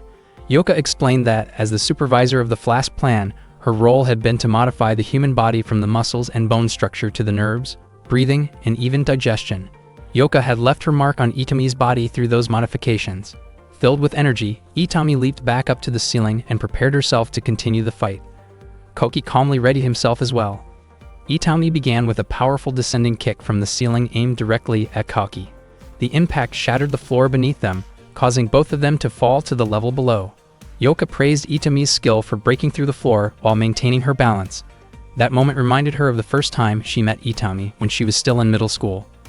Itami had been one of the students in Class 13 at Hakoniwa High School and a member of the Group of 13, but she had not been born with any abnormal ability. Her height and weight were average, her test scores were always right in the middle of the class rankings, and her physical agility score was far below the national average. Itami had truly been an ordinary girl. She believed that everything in her life was ordinary, including her school uniform, her friends, her lunch breaks, her first love, and even her heartbreak. She concluded that her life achievements were nothing more than average. However, in her third year of middle school, she was transferred to an all-girls school because of her father's job. There, she was forced to reconsider her understanding of her own life after meeting Yoka, who at the time was known as the most mistreated student in the school. The way Yoka had been treated was deeply pitiful. The harsh words thrown at him were, in truth, desperate pleas from frightened victims. That fear allowed him to control the school from the shadows. Itami approached Yoka and asked him to create chaos for her. Yoka admitted that Itami was actually a normal girl, but her strange attraction to abnormal things had made her abnormal as well. Soon after, Kalki and Yoka reached the lower floor. Kalki wondered aloud if the place was an operating room. Yoka explained that basement level 4 was the space where he carried out his modifications. Not long after, Itami appeared before them. The momentum of her body had carried her all the way down to basement level 6. She immediately attacked Kalki, but he easily caught her leg and snapped it. Itami cried out in pain. Yoka called Kalki a calf breaker and asked if Kalki enjoyed wrestling, since that kind of move had long been banned in judo. He realized that Kalki must have been trained by the trickster Nekomi. Yoka criticized Kalki's action as unnecessarily harsh. He wondered why Kalki had not aimed for her joints after hearing that Itami was a mechanical human, especially since Kalki had always been known as a destroyer. Kalki responded that he had changed. In the past, he felt relief after breaking someone down, but now the act only made him feel sick. Kalki then asked Yoka to heal Itami immediately. Yoka said he would not allow Kalki to insult his friend like that. Kalki became confused by those words. Suddenly, Itami appeared behind Kalki and knocked him to the ground, leaving him in pain. Yoka explained that Itami was a mechanical human and only needed about 10 seconds to recover after a broken bone. Kalki was shocked to hear that. Even Medaka possessed extraordinary recovery abilities, yet Itami's case was entirely different. Kalki realized that neither his destructive techniques nor ordinary attacks would be effective against her. Itami asked Yoka if she should continue her assault. Yoka told her it was unnecessary. He concluded that Kalki, a product of Medaka, was no match for Itami, a product of his own work. He described the situation as a disappointing end to the research. Suddenly, Maguro appeared and disrupted the moment in a mischievous way, asking Yoka not to rush to conclusions. In his view, experiments done in haste would only end up as failures. Kalki was surprised to see Maguro there. Seeing Yoka treated that way, Itami immediately kicked Maguro away. Maguro realized that Itami must have been upset by his rude behavior. Kalki asked whether Maguro had come to rescue him. Maguro laughed and said that Kalki's friends trusted him so much that they had left him behind and continued down to basement level 4. At the time, Maguro had split off to explore the floor and happened to run into them there. Kalki felt that although his friends trusted him, it still sounded cruel to be left on his own like that. Yoka doubted that Maguro's arrival was purely by chance. He believed Maguro must have grown curious after seeing the strange creatures on basement level 3 and wanted to learn about Yoka, who had replaced him. That curiosity likely brought Maguro there alone. Maguro tied his hair back and claimed that Yoka had misunderstood him. He jokingly described himself as someone drawn to trouble wherever it appeared. Yoka replied dryly that trouble seemed to appear everywhere anyway. Maguro openly admitted that he was a shameless pervert who would show up anywhere girls happened to be. Koki told him that Yoka and Itami were not ordinary girls. Maguro only smiled and said he was not an ordinary pervert either. He did not care whether the girls were normal or not, because he claimed he would take 4 things from every girl he met: their attention, their undergarments, and their hearts. He introduced himself as the self-proclaimed pervert who served as the caretaker of the school's old building. Itami quietly asked Yoka what they should do, because Maguro was honestly disgusting. Yoka replied that she felt oddly honored to meet him, but she had not expected him to speak of Medaka in such a strange way. Maguro did not deny it, but he clarified that his words were being misunderstood. He explained that he viewed all girls on the planet as his little sisters, and even considered boys from grade school as younger brothers. Suddenly, Yoka casually remarked that she did not wear a bra because she found it troublesome, joking that she simply relied on her hands for support. Maguro nearly fainted from shock at her comment. Yoka realized that Maguro had once been her predecessor as a flask plan supervisor, and the one category she could never surpass him in was age. Maguro commented that Yoka seemed to have become a very reliable supervisor. Maguro said he wanted to see just how capable Yoka really was. If she turned out to be inferior to him, she would have to prove her earlier statement. Without hesitation, Yoka accepted the challenge. If Maguro proved superior, she would have to demonstrate that she truly meant what she said. Maguro suggested starting the contest, but unexpectedly asked Koki to take part instead. Koki wondered why Maguro himself was not participating. Maguro calmly explained that physical activity was not his specialty. Without warning, Itami rushed at Koki. She was determined to defeat him in this match. She quickly locked her legs around Koki's head, choosing a grappling technique to overpower him. Koki was surprised to realize that Itami understood advanced holds, something he had never expected from her energetic personality. Yoka commented that once Itami wrapped her legs around Koki's neck, he would lose consciousness in seconds. Maguro watched in amazement at Yoka's confidence. At one point, Maguro awkwardly began removing his trousers out of embarrassment, believing he had misunderstood the rules. Itami scolded him, pointing out that he had gotten the rules completely wrong. Her distraction caused her to loosen her hold on Koki. Koki took advantage of the moment, noting that Maguro had successfully drawn attention in an inappropriate way. He swiftly shifted into a counterhold, applying pressure to Itami's arm and torso. Yoka was impressed by Koki's skill. Itami cried out in pain as Koki maintained the hold. Yoka hoped that the sound she heard was not a joint being forced too far. Koki mentioned that natural healing could not fix certain types of injuries instantly, and although he did not like hurting her, he had little choice. Yoka was surprised to see that Koki seemed worried about an opponent he had just overpowered, and she quietly remarked that he was kind. Maguro pointed out that Yoka should probably show more concern for Itami instead, since Itami was her friend. Yoka simply laughed. To everyone's surprise, Itami stood up again moments later as if nothing had happened. Koki could hardly believe how quickly she had recovered. Yoka explained that she never worried about Itami because she knew just how incredibly tough her friend was. Maguro speculated that Yoka must have pushed Itami's body far beyond normal limits before, almost as if treating her like a durable practice dummy. Unexpectedly, Yoka removed her skirt to provoke Maguro further. Koki was startled, and even Itami questioned why Yoka had started with her skirt. Yoka calmly stated that age was the only category in which Maguro surpassed her. Seeing this, Koki realized that Yoka was far more competitive than she appeared. She acted indifferent, but her rivalry with Maguro clearly went deeper than just the matter of being his successor. Maguro joked that Yoka's words had awakened the masochistic side he thought he had left behind. He teased her for provoking someone who had already retired. Maguro then told Koki that since he seemed capable of choosing between causing damage and holding back, he would leave that choice entirely in Koki's hands.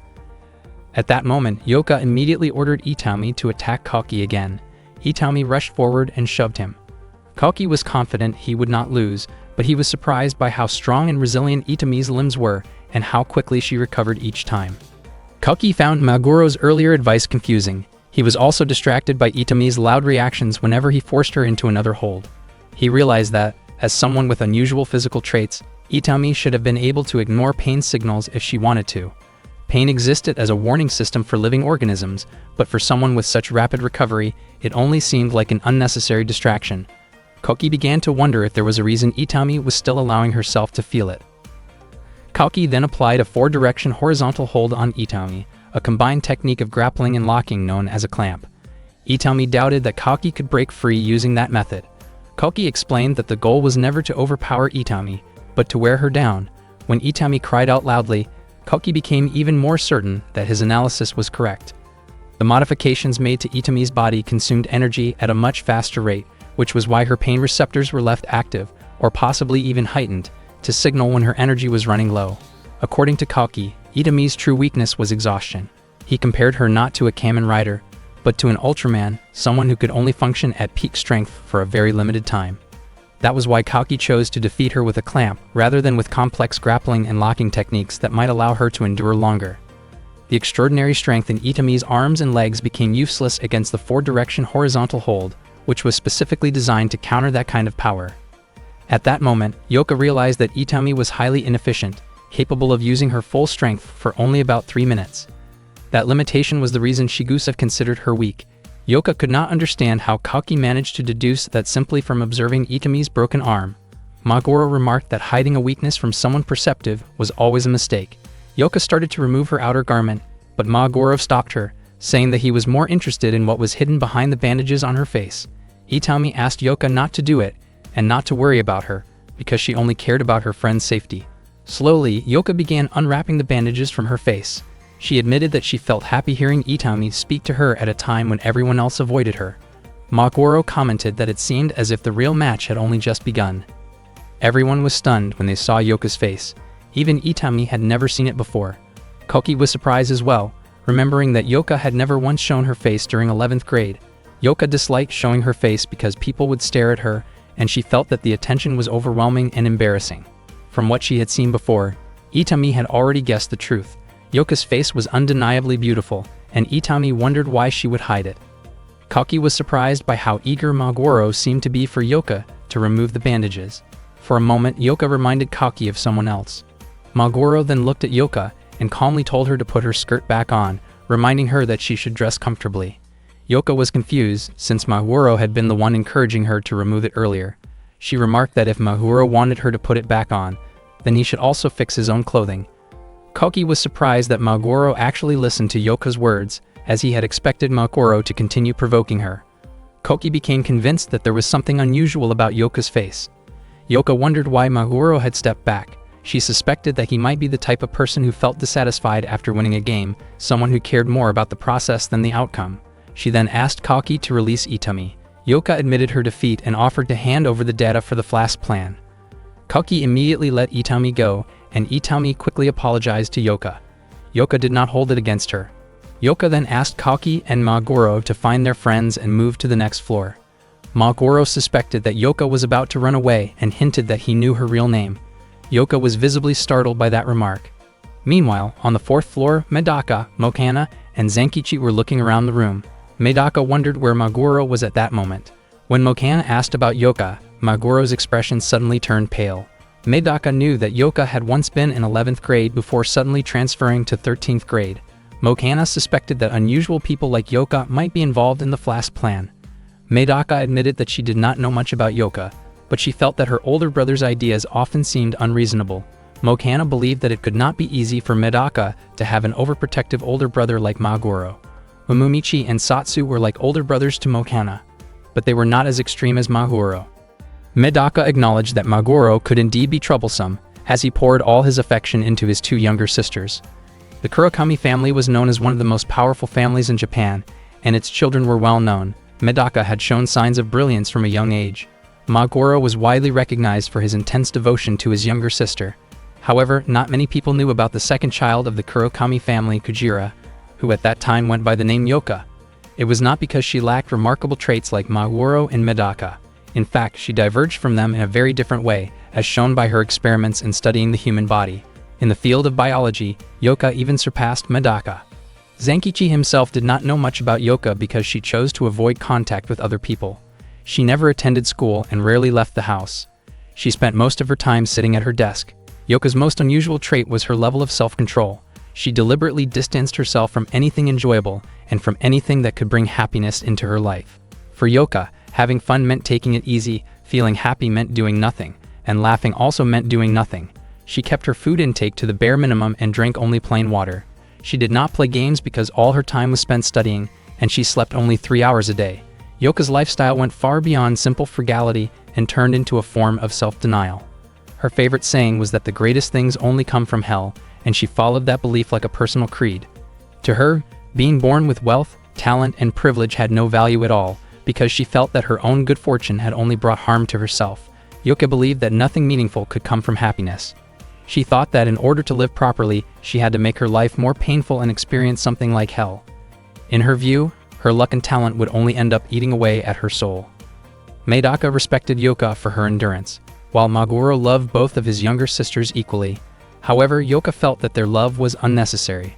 On her 11th birthday, Yuka left home for the first time and never returned. She left behind a message saying that she would rather be gone than live a happy life.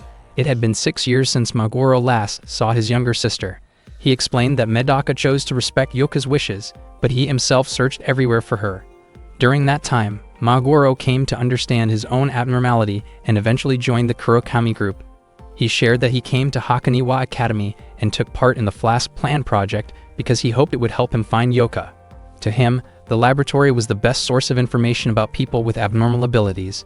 In truth, Maguro never really cared about the limits of humanity. His only concern had always been his younger sisters. Maguro was completely shocked to discover that Yuka was now a new 11th grade student. Kalki was just as surprised when he heard this. Maguro wondered if Kalki thought he was strange for making inappropriate requests of others, even involving his own sister, but Kalki said he did not see him that way. Itami realized that Maguro showed no interest in her while he was bothering Yuka. Maguro then admitted that he had not been honest when he claimed to see every girl as a younger sister. The only sisters he truly had were Medaka and Kujira, who at that time was known as Yuka. He confessed that he had been thinking about the two of them constantly for the past 6 years. Maguro asked Yuka to turn around and show her gentle face, because he believed she still had the ability to be happy. Yuka was deeply moved and hugged Maguro tightly, and he returned the embrace. Unexpectedly, Yuka injected a substance into Maguro's body. She explained that she had removed those painful memories from herself and considered her life to have begun 6 years ago. Since then, she had lived in a way that felt like hell, with no room for happiness, just as she wanted. She insisted that she did not need a family. Maguro felt confused about what Yuka had injected into him, as he found himself unable to move and his vision became blurry. Yuka firmly stated that she did not need anyone to give her happiness. She admitted that seeing Maguro made her uncomfortable to the point that she wanted to hide her face.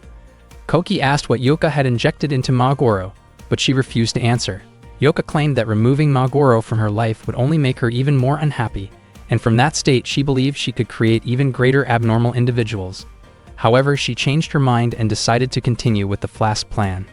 Suddenly, Medaka broke through the wall and entered the room after hearing someone mention the beautiful name Kurokami Kujira. When she saw Yuka standing there, Medaka addressed her as her older sister. Medaka ran into Yuka and addressed her as an older sister. Kalki quickly warned Medaka to be careful, explaining that Yuka had erased her own memories. She was no longer Kujira, Medaka's sister, but now a member of Group 13. Medaka asked Yuka if what Kalki said was true. Yuka admitted that she had wiped away every memory tied to both her past pain and her past happiness. She made it clear that she was no longer Medaka's sister and had become Medaka's enemy. When Yuka tried to inject a liquid into Medaka's body, Medaka reacted instantly, blocking the move and taking the syringe away. Medaka calmly stated that she did not mind calling Yuka both her sister and her enemy at the same time. She then asked what kind of substance had been inside the syringe. Yuka explained that it was not poison, but a medicine. It was a normalization agent developed by people who considered abnormal abilities to be a disease. The vaccine was designed to erase abnormalities and had originally been created by Maguro. This liquid was part of the Flask Plan. However, it was still considered an incomplete experiment because it could not remove the severe pain caused as a side effect. Yuka had no intention of fixing that flaw, since she believed the pain itself was necessary for reform. She felt certain that its creator would be pleased to become a test subject for his own invention. Yuka admitted that she felt relieved not remembering her past, even though, without realizing it, she had once turned her own older brother into a tragic test subject. In her mind, that made her current self seem much better than who she used to be. Kalki was shocked because it was the first time he had ever seen Yuka smile, and the expression felt unsettling. Medaka had always respected her older sister deeply, and the Yuka she remembered had never brought misfortune to others. Medaka asked Yuka to give her the antidote. Yuka agreed, but only if Medaka was willing to become her test subject. Without hesitation, Medaka injected the vaccine into her own body. The effect was immediate and extremely painful, causing her to collapse to the floor. Yuka then asked Itami to take them to the next floor. Koki protested, reminding her that their agreement was supposed to include giving Medaka the antidote. Yuka refused.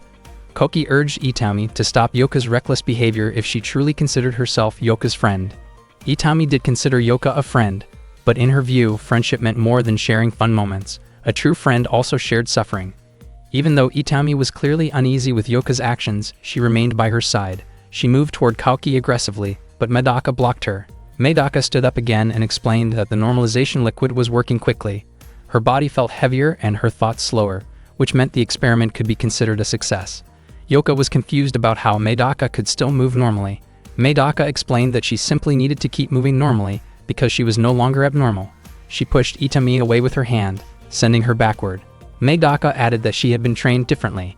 She believed that if Yoka erased Magoro's abnormality, he would simply become an ordinary person with questionable habits.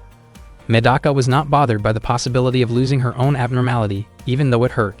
Yoka admitted that she and Itami had lost to Medaka and finally handed over the antidote. Koki urged Medaka not to accept it. Yoka tossed it toward Medaka, and Medaka stated that she trusted her. Koki warned Medaka not to trust Yoka so easily. Medaka understood the warning, but she insisted that no matter how many times Yoka had deceived her, she could never doubt the words of someone she loved. Not long after, Medaka collapsed again. Koki questioned why she would go that far and wondered if Yoka had heard what Medaka had said. Yoka commented that Medaka was foolish for continuing to trust her after being tricked. Magoro then asked what kind of medicine Yoka had actually given Medaka. Yoka revealed that it was simply a common medication normally used to treat heart conditions. Medaka stood up again, but this time she had lost her memory. Yoka was delighted, revealing that she had modified the medicine into a memory-erasing drug. It was a degraded version of the drug she had used 6 years earlier. With it, she had successfully taken away Medaka's abnormality, her memories, and her emotions. Koki shook Medaka's body, trying to bring her back to her senses. Medaka still recognized Koki, but she called him Tashima. Itami prepared herself for a fight. Medaka did not understand the situation, but she felt as if she was expected to fight. Koki realized that memory and personality might be separate things. Even if Medaka had lost her memories, she could still be the same person inside. However, Magoro pointed out that if Koki's assumption were true, Medaka would have no reason to fight unless she had forgotten the 15 years she had lived as Medaka. No one expected Itami to come out on top in that intense clash and defeat Medaka. Seeing Medaka completely powerless, Yoka told Itami to finish things. Koki could not help thinking that everything might change if Yoka were willing to restore Medaka's abnormality and her memories. Hearing that, Yoka only laughed. In his view, Medaka's memories might help, but her abnormality had most likely already returned on its own. Yoka explained that the drug he had developed was still far from perfect. Even with her abnormality, Medaka had still lost to Itami, who kept moving forward with an empty state of mind. Most people, he said, were dazzled by abnormal abilities, when they should have paid more attention to the personality that supported those abilities. Magoro pleaded with Yoka to let Medaka go, but Yoka refused. His experiment was still ongoing, and he wanted to run one more test. He believed they would discover something new by placing a different personality inside Medaka's body. Magoro objected strongly, saying that this went far beyond simply erasing someone's memory. Yoka responded that he had the perfect subject for this idea, Odo, the leader who lived on floor B13. Without wasting another second, Itami pulled Yoka away and carried Medaka toward the next floor. Magoro could do nothing but watch. Koki urged him to find Zenkichi and Mokana, so they could head to floor B13 together. Magoro felt weighed down by guilt because, once again, he had failed to protect his younger sisters. When they reached floor B13, Yoka prepared to inject Medaka with another dose to make sure her memories would not return. Itami warned him to be careful, reminding him how close things had come to going wrong earlier. Yoka remained confident that Odo would support his experiment, especially since Odo had once expressed a desire to make Medaka his wife. Itami looked increasingly nervous, convinced that the student council would arrive at any moment. He also wondered why Yoka had started covering his face with bandages again. Not long after, several others arrived and offered their help to Yoka. Gunki stepped forward willingly, saying that helping a friend like this was an honor. The others included Otomaya, known by the codename Free World, Hamaya with the codename Love, Yutori with Trick or Treatment, Yamuni with Star Master, and Shoko with Dental Shoes. Yoka was surprised that they showed interest in the chaos. From his perspective, their involvement would buy him even more time. Elsewhere, Zenkichi suggested that they escape from the laboratory. Koki grew frustrated hearing that. Zenkichi clarified that he was only trying to prioritize what mattered most. Koki felt disappointed, but Zenkichi urged him to be realistic. He believed it was impossible to risk everything just to rescue Medaka. Zenkichi reminded him that they were members of the student council, and their responsibility was to support every student at Hakoniwa Academy. Before long, Muri arrived with several others. She seemed surprised that Zenkichi had not thought about asking for help. When Zenkichi asked why they had come to the laboratory, Muri explained that she had brought Harigane, Nekami, Miyoka, Shigusa, and Kei because it looked like the student council needed support. They were people who had once been defeated by the student council and had now chosen to stand beside them as allies. Zenkichi could hardly believe what he was seeing. Muri confidently said that she and her friends were not the type to give up. Harigane mentioned hearing about the student council's difficulties. Nekami explained that Hansode had told them what was happening. Harigane added that news of the student council's defeat had spread through social media. Muri then stated that, as a member of the disciplinary committee, it was her duty to clean up this mess and protect the peace of the school. Zenkichi and Kauki found this ironic, considering that Medaka had become involved in the Flask plan because of the chaos that Muri had helped create in the first place. Shigusa had already made plans to hang out with Medaka the next day, so if Medaka was in trouble, he felt obligated to help save her.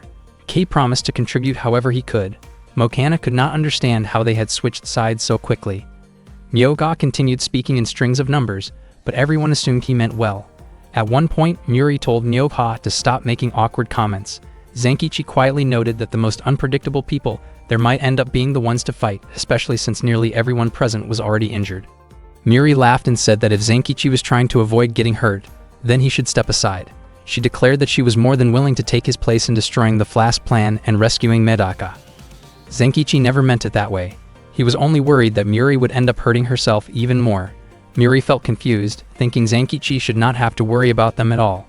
Zenkichi believed that if Medaka ever found out that someone had been hurt because of her, she would cry. He began to cry as well and said that he never wanted to see Medaka cry again.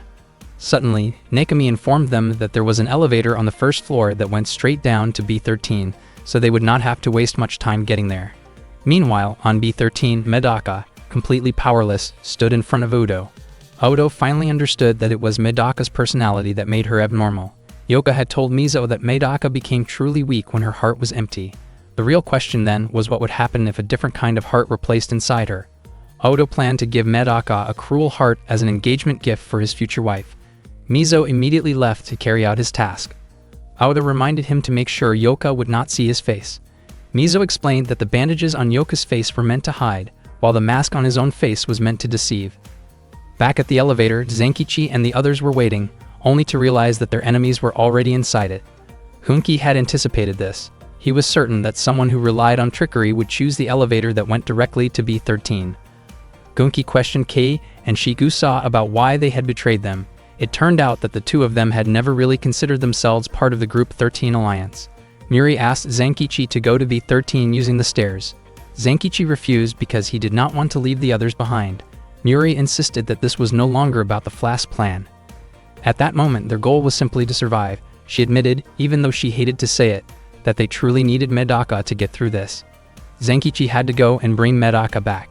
Zenkichi, Kauki, Mokana, and Magoro immediately ran toward the stairwell. Hunki then told Muri and the others that he and his team were far stronger and more frightening than they could imagine. He even suggested that they abandon all logic and reason. Muri calmly replied that none of them had ever been known for being reasonable in the first place. Without wasting time, Yutori swung her long hair forward, wrapping it around Muri and the others. Shigusa tried to strike her, but Yutori blocked the attack using her hair. Shigusa realized she needed to distract Yutori, even if only for a moment. Kei then used his sword to cut through Yutori's hair, instantly freeing everyone from the restraint. He said that he would do anything to help his friends. Kei quickly began firing his gun at their opponents, but to his surprise, all the bullets were stopped by Soko. Myoka arrived, swinging an iron ball, but Yamami intercepted it and heated it up. Soon after, Harigane rushed in to attack, but her strike passed right through Otome's body. Nekami laughed as she watched the chaotic fight unfold. Muri wondered why Nekami was not joining the battle. Nekami admitted that she wanted to, but two enemies were still standing behind her, which meant she could not move. Muri pointed out that Gunki and Hamaya were on a completely different level. Nekami replied that they should be able to break this stalemate because she believed Zenkichi had more than enough time to rescue Medaka. Muri then sensed that someone was blocking the path to the lower floor. At that moment, Zenkichi and the others had reached B12. The area looked like some kind of game arena. They searched for the stairs leading down to B13 when Mizo suddenly appeared and called out to Zenkichi. Mizo introduced himself as the Class 13 Rabbit Labyrinth. Zenkichi felt confused. Just the day before, Mizo had helped him, but now he was trying to stop him. Mizo explained that Medaka's mind would be fully reprogrammed in 15 minutes. He said he would allow them to pass only after that time had elapsed. Mokana, frustrated, asked whether Mizo really enjoyed tormenting a girl and whether the flask plan was truly that important to him. Mizo admitted that he did not care about the flask plan at all. The only thing he cared about was Odo. To him, Odo was the most remarkable person in the world. When Medaka appeared, she became nothing more than a comparison to measure Odo's greatness. Mizo declared that he would not allow Zenkichi and the others to interfere with his plan. Not long after, Zenkichi and the others fell asleep after inhaling a sleeping gas. Only Mokana remained conscious. As a skilled swimmer, she was able to hold her breath for a long time. Previously, Medaka asked Mokana to become the student council treasurer. After accepting the offer, she left the swim team and joined the student council. Still, she could not understand why someone as seemingly perfect as Medaka would need her help. Mokana was surprised to discover that Medaka lacked a lot of basic general knowledge that most people picked up from books. She even wondered how Medaka had managed to live her life without knowing such common things. Medaka quickly understood anything once Mokana explained it, yet Mokana often felt like she had failed to explain everything clearly. Medaka had never even heard of an amusement park before. One Sunday, Mokana gathered her courage and invited Medaka to visit an amusement park. Her suspicions were confirmed. Upon arriving there, Medaka showed pure joy while trying the rides with Mokana. In that moment, Mokana realized that Medaka was simply an ordinary 15-year-old girl at heart. At another time, when everyone else fell asleep after inhaling a sleeping gas, Mokana remained awake because, as a professional swimmer, she had strong lung capacity and could hold her breath for a long time. She did not know anything about Flask's plan, but she could not tolerate the actions of those who had ruined a young girl's life. Mizo sensed that the situation had become serious. He actually did not want to fight Mokana. He questioned whether Mokana truly believed Medaka was just an ordinary girl and mocked the idea of calling someone so extraordinary a normal person. Mokana, filled with anger, let out a powerful scream that knocked Mizo back. She refused to let him insult her friend. Moments later, Mizo's body grew unsteady as he accidentally inhaled some of the sleeping gas, and he began to feel overwhelmingly drowsy. He pointed out that while Mokana's lung capacity could be used as an advantage, she still needed to breathe whenever she spoke, especially when she screamed. Suddenly, Mokana forced herself to stay awake again by digging her nails into her own skin. Mizo was shocked by what she did. He grew more curious about why Mokana was trying so hard, considering that she and Medaka had only met recently. He even assumed that Mokana must have once been Medaka's enemy. He could not understand why she was willing to push herself so far for Medaka's sake. Mokana believed that relationships were defined by the bonds she chose to build, not by past labels like friend or enemy. She valued the connection she formed in the present. Mizo realized that Mokana was being completely sincere and that she was not an opponent he could simply ignore. He knew he would be in trouble if he did not end the fight quickly before Mokana figured out the weakness behind his abnormal ability. Mokana admitted that she was more of a competitor than a fighter, but she was willing to struggle for her friend. She screamed as loudly as she could, and the sound caused the glass around them to shatter. Mizo suggested that she stop pushing herself and take a deep breath. He was certain that Mokana had already realized his abnormality allowed him to read other people's thoughts, meaning he would always know what she planned to do. Mizo believed that friendship could only exist between equals. Because of that, he claimed that Mokana, who was in the 11th grade, could never truly be friends with Medaka, who was in the 13th grade. He insisted that Medaka was in serious condition and that Mokana did not meet the requirements to save her, worry about her, or be close to her. Mizo admitted that he was close to Odo, yet he had never considered Odo a friend. In his view, a king was meant to stand alone. Mokana, on the other hand, thought about Zenkichi, who wanted to become someone capable of protecting Medaka, and Koki, who dedicated himself to helping Medaka out of gratitude. She admired their feelings, but she believed that, in the end, they were simply giving Medaka special attention. Mizo questioned why it was wrong to give special attention to someone extraordinary. Once again, Mokana forced herself to stay alert by pressing her nails into her skin, which made Mizo uneasy. Mokana believed that all the special attention Medaka received only made her feel lonelier. She felt that everyone was foolish for focusing only on how amazing Medaka was without trying to understand how she truly felt. Mizo was confused by how Mokana spoke as if she understood Medaka so well. Mokana did not need to read Medaka's thoughts. She believed she understood Medaka, simply because they were friends and because Medaka had personally asked for her help. Mokana felt confident that she could defeat Mizo and save Medaka. After that, she hoped to take everyone to the amusement park together. Mizo was reminded of his childhood. Being surrounded by crowds had always given him headaches because his mind-reading ability never stopped working. One day, while he was at a game center, Odo approached him and asked him to say what Odo was thinking at that moment. Mizo had been deeply amazed by Odo. He felt as if he had been born to meet Odo and that his ability existed so he could truly understand him. Mokana urged Mizo to give up right away because she already had a plan to defeat him. She was convinced that Mizo's abnormal ability had a fatal weakness. Mizo calmly stated that he could read what Mokana was planning and said her efforts were pointless. Mokana did not expect that her attempt to provoke him would backfire. She realized that no one seemed able to match Mizo. She considered acting randomly instead of overthinking her next move, even though she was unsure whether she could control her own movements. Fear filled her, and she wanted to run, but she knew she had to continue for the sake of her friends because she was the student council treasurer. Without thinking any further, Mokana took a deep breath. Even Mizo seemed confused about what she was about to do. Suddenly, Mizo let out a loud cry, causing glass around the area to fall and scatter. His clothes were torn and he appeared to be in pain. At that moment, Mokana recalled her earlier suspicion when Mizo claimed he could read other people's thoughts. She remembered how surprised he looked every time she hurt her own fingernails. That was when she realized that Mizo was also feeling the pain she felt. She understood that he had been holding it in this whole time. It was not just physical pain. Mokana realized that Mizo could also sense her anger and even her drowsiness. She began to suspect that the sleeping gas had been Mizo's only trick to stop her and the others. She believed Mizo had been trying every possible way to make her lose the will to fight because he did not truly know how to harm or confront her directly. Mokana said that Mizo acted as if he were the key figure of the group of 13, when in reality he might have been the kindest member of them all. Because he could feel other people's sadness and pain, she believed that made him one of the kindest people in the world. She pleaded with Mizo to understand her feelings so she could save Medaka. Mizo then realized the weakness in his abnormal ability. He could always tell when someone was being sincere, honest, and truly serious. He could not resist when Mokana spoke without pretending. His weakness was being influenced by the emotions of others.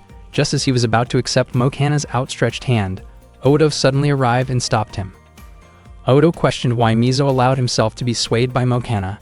He described Mizo as being like the wind, always changing direction. Odo told him not to pay attention to tears, friendship, or suffering, and insisted that Mizo should only draw inspiration from his strength alone. Mokana immediately recognized the man standing before her as Odo. She wondered why he was there when he was supposed to be on floor B13. In an instant, Mizo shifted his stance and sided with Odo. Odo warned Mizo not to let anyone see his true nature. Mizo apologized and asked whether Odo had already finished reconditioning Medaka's mind on floor B13. Odo explained that the process was complete and that he had come to pick up Mizo because of his mind-reading ability. Meanwhile, Yoka and Itami were near Medaka, waiting for her to regain consciousness after the experiment she had gone through with Odo. Yoka encouraged Medaka to stay calm and rest, but Medaka insisted on going to meet someone right away. At the same time, Mokana was shocked to learn that Medaka's mind had been manipulated. She believed Odo and Mizo had lied to her and called Odo a great deceiver. Seeing how angry Mokana was, Odo mockingly wondered whether she intended to attack him. Using his power, he forced Mokana down onto her knees. The machines around the room reacted to Odo's ability, making Mokana realize just how powerful he was, just as Medaka and Zenkichi had described. Odo seemed pleased to see Mokana subdued, but it was still not enough to satisfy him after she had tried to influence Mizo earlier. He prepared to use the debris around them to strike her. Odo told Mizo to step back so he would not feel the impact of the pain Mokana was about to experience, though he assured him that he did not intend to kill her. Odo planned to announce his marriage to Medaka in front of her friends. Just as Odo was about to act, Zenkichi suddenly rose again and came to Mokana's aid. Odo wondered out loud whether his extraordinary presence had ruined Zenkichi's peaceful sleep. Zenkichi admitted that he was not the only one still awake. Koki suddenly appeared and immediately grabbed Odo by the neck. He understood that Odo's abnormal ability allowed him to manipulate gravity, but he believed that if he restrained Odo and combined his own body weight with Odo's, that ability would become useless. Odo smiled and said that Koki's guess was impressive, but still incorrect.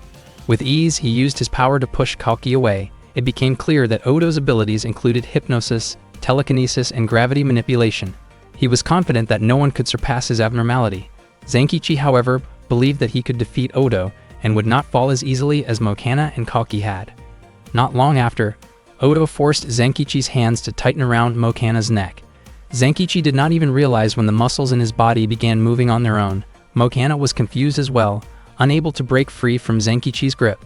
She had never expected him to exert that much strength. Odo explained that his abnormality was not something that could simply be overcome. He mentioned that Maguro should have known better how his power worked. From behind a wall, Maguro responded that he was not the kind of person who revealed a friend's secrets. Hearing that, Odo laughed and commented that Maguro was honorable in some ways, yet cunning enough to let his friends struggle while he stayed hidden. According to Odo, Maguro preferred waiting in the shadows for an opening rather than helping directly.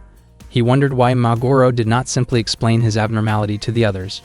Maguro finally stated that Odo's ability was the opposite of Mizo's.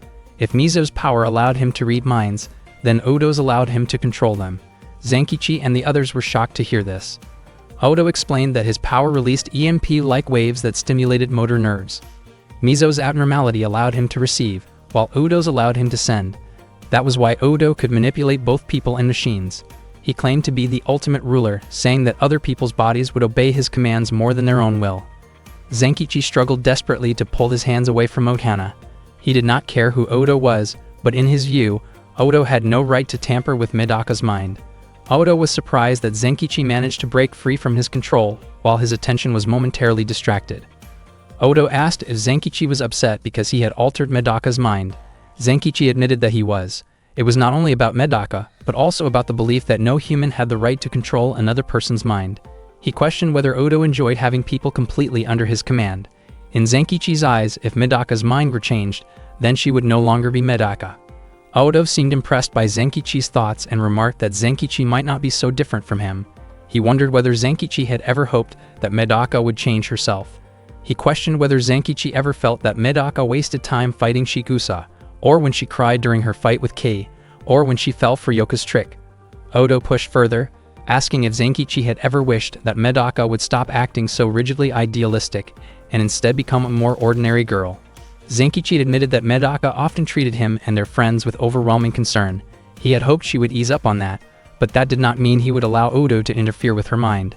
Hearing this, Mizo laughed and pointed out that Zenkichi had once refused to join the student council and could only complain back then. Mizo wondered when Zenkichi had become so devoted to Medaka. He even suggested that Medaka had influenced Zenkichi just as strongly. According to Mizo, Medaka and Odo were not so different when it came to influencing others. Odo controlled minds, while Medaka shaped people's behavior. Zenkichi insisted that Medaka was still right, perhaps even too right for her own good. Odo replied that Zenkichi sounded arrogant for believing that anything considered right must automatically be accepted. Soon after, Medaka arrived and admitted that she had been wrong for acting overly self-righteous. She stated that the new version of herself had been revised. Zenkichi was shocked when Medaka showed up. She explained that she was a revised version of Medaka. Odo scolded Yoka for not staying downstairs as instructed. Yoka clarified that Medaka had insisted on coming up, and she had not been able to stop her. Medaka then stated that she was no longer the Medaka her friends once knew, because the previous version of herself no longer existed. Zenkichi grew frustrated and demanded to know what Odo had done to her. Odo claimed that he had brainwashed Medaka, but she denied it. She explained that she had not been brainwashed at all, but had instead come to a realization after 13 years, waking up from what she described as a long nightmare, in which she believed she had been born solely to help others. Odo's original plan had been to reshape Medaka into the kind of girl he desired. However, that plan failed because Medaka's heart was like a sealed egg within her, quietly waiting for the right moment to hatch. Suddenly, Medaka announced that the student council would cooperate with the Flask plan, and that she would join Group 13 to help ensure its success. Zenkichi was furious and demanded to know what she meant. Medaka explained that she was now acting rationally, while her former self had simply been playing around. She believed that she had been born to perfect herself, and that her mission was to fully realize her own extraordinary nature and greatness. She intended to use the Flask plan to achieve that goal. Since the Flask plan aimed to create a perfect human being, Medaka decided to use it for her own personal purpose. In that moment, it felt as if she had returned to a state where her abnormal nature fully controlled her. Zenkichi pleaded with her to speak like the Medaka he knew. Kalki reminded everyone that the Flask plan was a dangerous project that could put every student in the school at risk. Medaka, however, believed that the students of Hakoniwa Academy should feel honored to contribute to their student council president's pursuit of perfection. Mokana pointed out that Nekami and the others were still struggling to save Medaka. Medaka admitted that she no longer cared about other people's feelings. Without hesitation, she dismissed Zankichi, Kauki, and Mokana from the student council, saying she had no need for people who could not help her achieve her goal. Unexpectedly, she chose to side with Odo and his group to carry out the Flask plan for her own sake. She even expressed her willingness to marry Odo if it helped her reach that objective. Odo appeared delighted. Itami commented to Yoka that everything seemed to be going according to her expectations. Yoka denied planning any of this and admitted that she simply enjoyed watching former friends fall into conflict. She had expected the student council members to give up after being rejected, yet they were still trying to convince Medaka. Zankichi stated that he and the others had promised never to leave the student council. Kauki could not accept seeing Medaka change so completely, and Mokana was heartbroken watching her become so self-centered. Zankichi was convinced that the person standing before them was not Medaka, but rather Medaka's enemy. Suddenly, Medaka ordered them to kneel. Odo was surprised that she could use such overwhelming words with that level of force. Yoka realized that Medaka had also learned Shigusa's autopilot ability, and she began to understand what truly made Medaka abnormal. Medaka herself felt strangely refreshed, as if a heavy burden had been lifted from her shoulders. Kauki insisted that Medaka would never normally say something like that. Mokana began to fear that the real Medaka was truly gone. At that moment, Maguro stepped forward and questioned whether Medaka was truly certain about what she was saying. He doubted that she had actually freed herself from her burden. Medaka claimed that she no longer had a heart or emotions. Maguro calmly asked why. If that were true, tears were falling from her eyes. Medaka seemed startled when she realized she had been crying without noticing. Maguro explained that people with a heart often find themselves moved in ways they cannot control. He believed that Medaka's memories from 13 years ago had not disappeared after all. Without warning, Zankichi rushed toward Medaka and struck her with a powerful kick. Odo was surprised to see that Zankichi could still move despite the effect of her overwhelming words. Zankichi admitted that he had spent 13 years listening to Medaka's unreasonable demands. He declared that her words no longer weighed him down, and that if the real Medaka still existed inside that body, he would bring her back. Medaka felt confused as she watched Zankichi, unable to stop her tears. The two began exchanging kicks as they fought. Observing the clash, Odo asked why Itami was not stepping in. Itami refused and criticized Odo for being cruel. At one point, Medaka's kick connected solidly with Zankichi, causing Mokana to worry. Koki tried to reassure everyone that the hit had only grazed him, but it was clear that Zankichi did not have the advantage now that Medaka had learned how to avoid his attacks. In the middle of the fight, Medaka swung her leg in a way that revealed a hidden syringe. The syringe pierced Zankichi's body. Yoka was shocked and wondered when Medaka had taken it, only to realize that she had also learned Kei's hidden weapon technique. Yoka understood that Medaka had studied every abnormal ability that had ever been used on her, and had now mastered them all. Maguro said that Medaka could do anything shown to her, yet no one could actually teach her anything. Zankichi was confident that Medaka would not be able to defeat him with a bundle of empty syringes, because that alone would not be enough to knock him down. Medaka was already serious, and it was not that she was holding back against her childhood friend. Somehow, she kept raining kicks on Zankichi, yet he never stepped back. They continued facing each other without pause. Medaka felt that the effects of the medicine had not fully worn off, and her memory still felt hazy. She also felt that her focus was not as sharp as it should be, which made her movements less precise. Medaka believed that once she regained that sharpness, she would become perfect again. As Maguro's words echoed in her mind, her memories slowly began to return in order. 15 years earlier, Medaka's mother passed away when Medaka was born. Her mother had suffered a heart attack upon hearing Medaka's first cry. When Medaka first learned this story, she believed that her mother must have been born solely to give birth to her, and then passed away after fulfilling that purpose. After that, Medaka was brought into the Kurokami family. She had never seen her father, yet her stepmother and all her relatives treated her kindly. It almost felt as if the entire Kurokami group had been prepared just to receive her. Even so, Medaka remembered once feeling uncomfortable there. At that moment in the present, Zankichi managed to land a kick to Medaka's head. Yoka wondered whether Zankichi's kick had been faster than Medaka's reflexes, or if Medaka had intentionally allowed herself to be struck. It turned out that Medaka had never truly experienced life as a normal baby. Within 3 months, she had read every book available in order to learn. Before her first birthday, Medaka had already absorbed all the knowledge she could find. At first, the adults admired her greatly, but before long they began to feel uneasy and gradually distanced themselves. One day, Medaka received a request from one of her father's friends, a mathematician. Medaka solved the complex problem almost instantly. Not long after that, she heard that the man had resigned from his job. Meanwhile, Zenkichi noticed that Medaka had started to slow down during their sparring sessions. Ever since that mathematician resigned, Medaka began to realize that her existence seemed to disrupt the lives of many adults. Their hard work and sincere efforts appeared meaningless after encountering her. It was a sad realization, yet Medaka felt nothing. She began to question why she had been born into the world. At the age of 2, Medaka was taken outside to a hospital. The hospital was a medical facility for people with unusual abilities like hers. The staff conducted research to understand the purpose behind each patient's unique traits. The doctors believed they could not find answers unless Medaka was thoroughly examined. Even so, Medaka still did not know why she had been born. One day, Medaka met Misagi and asked him why humans were born. Misagi believed that people were born without a purpose, lived without a reason, and died without meaning. He thought Medaka had been brought to that hospital after unintentionally turning many lives upside down. According to Misagi, there was nothing wrong with that, because he believed that both of them were free to do whatever they wanted in a world that ultimately had no purpose. Those words stayed with Medaka. She could not imagine anyone offering a more convincing answer.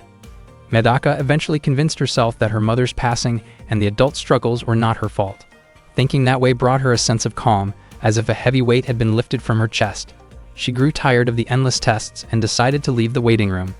That was when she met Zenkichi for the first time. He was trying to solve a puzzle toy, but could not figure it out. Medaka helped him take the puzzle apart. Seeing this, Zenkichi praised her and felt genuinely happy. Medaka told him that there was no need to thank her because it was something very simple. Zenkichi then asked Medaka to solve a Rubik's Cube. Medaka helped him solve all of his puzzle toys. Zenkichi became very excited and kept praising her. Medaka found it strange because to her, those things were ordinary, especially since she believed her birth and life had no meaning. Zenkichi disagreed. He believed that everything had meaning. Medaka asked him why she had been born into the world.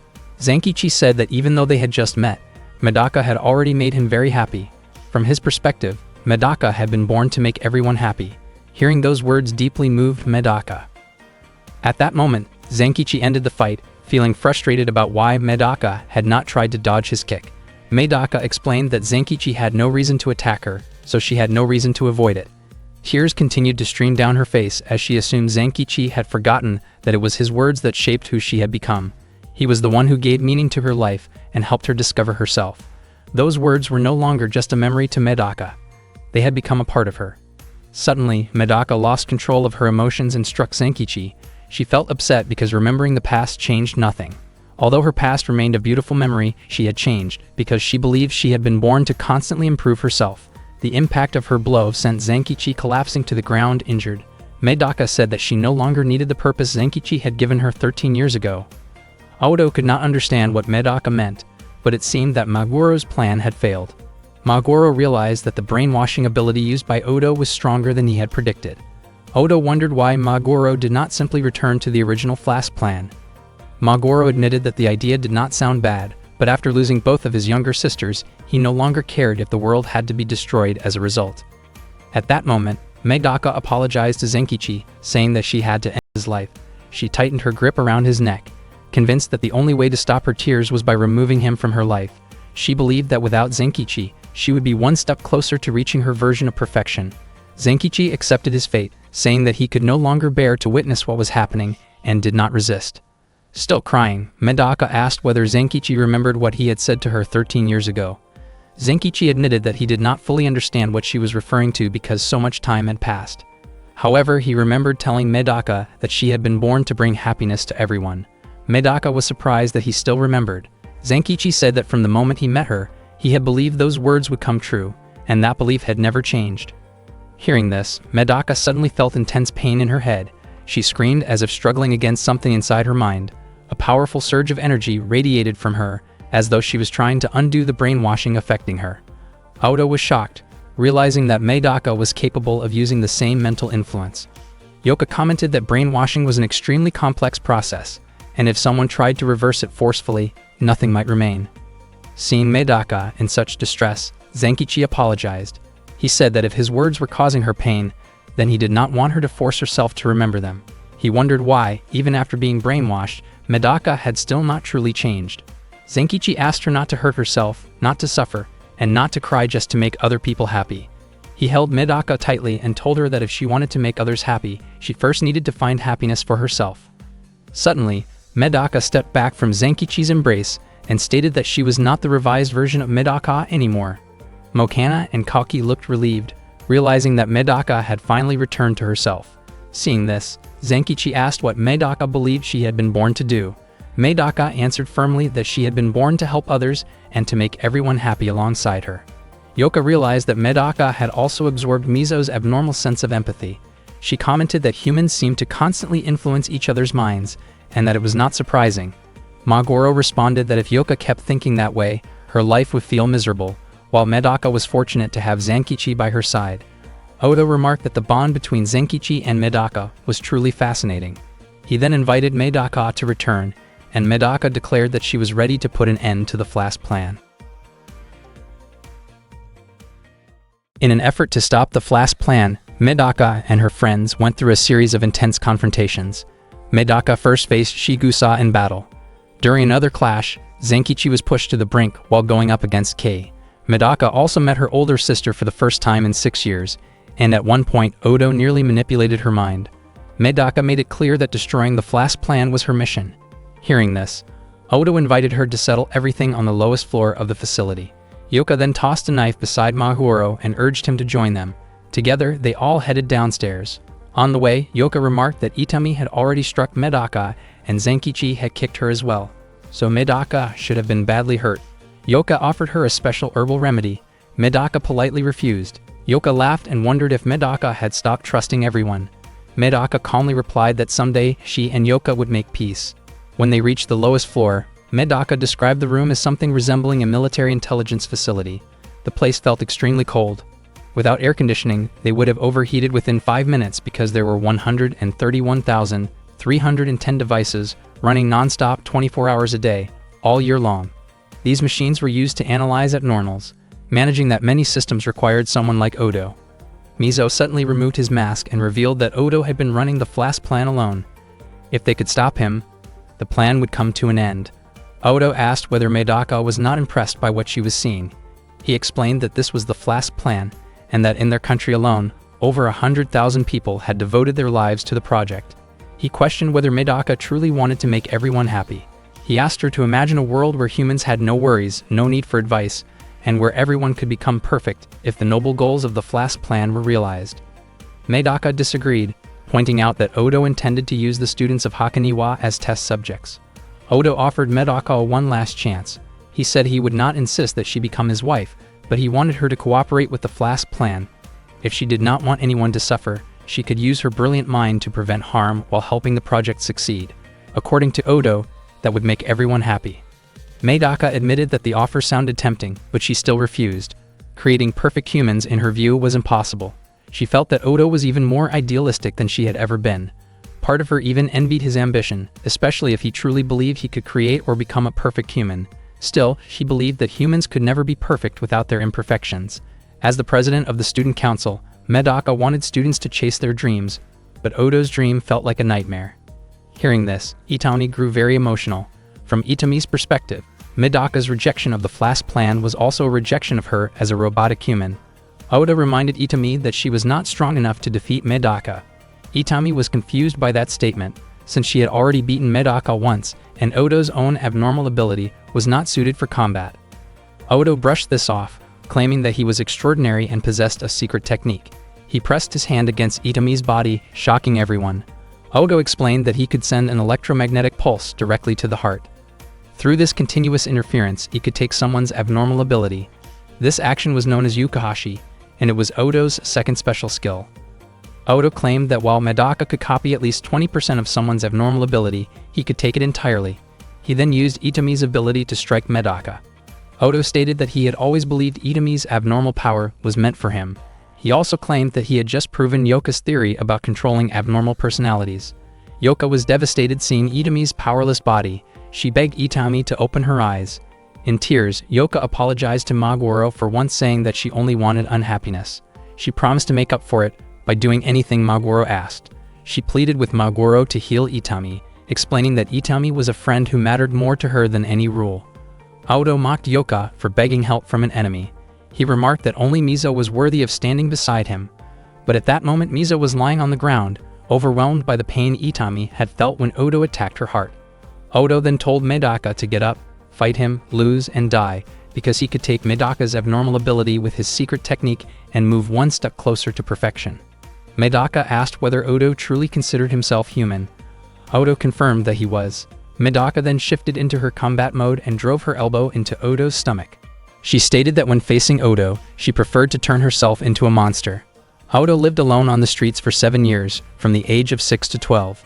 He had the ability to steal other people's powers. Even so, he chose not to use his abnormalities to defy the world. To him, those abilities felt more like a misfortune than a gift he was born with. At the age of 6, he made his first test by trying to control his own abnormality. He decided to leave his parents because he believed they would try to take advantage of him if they ever found out about his powers.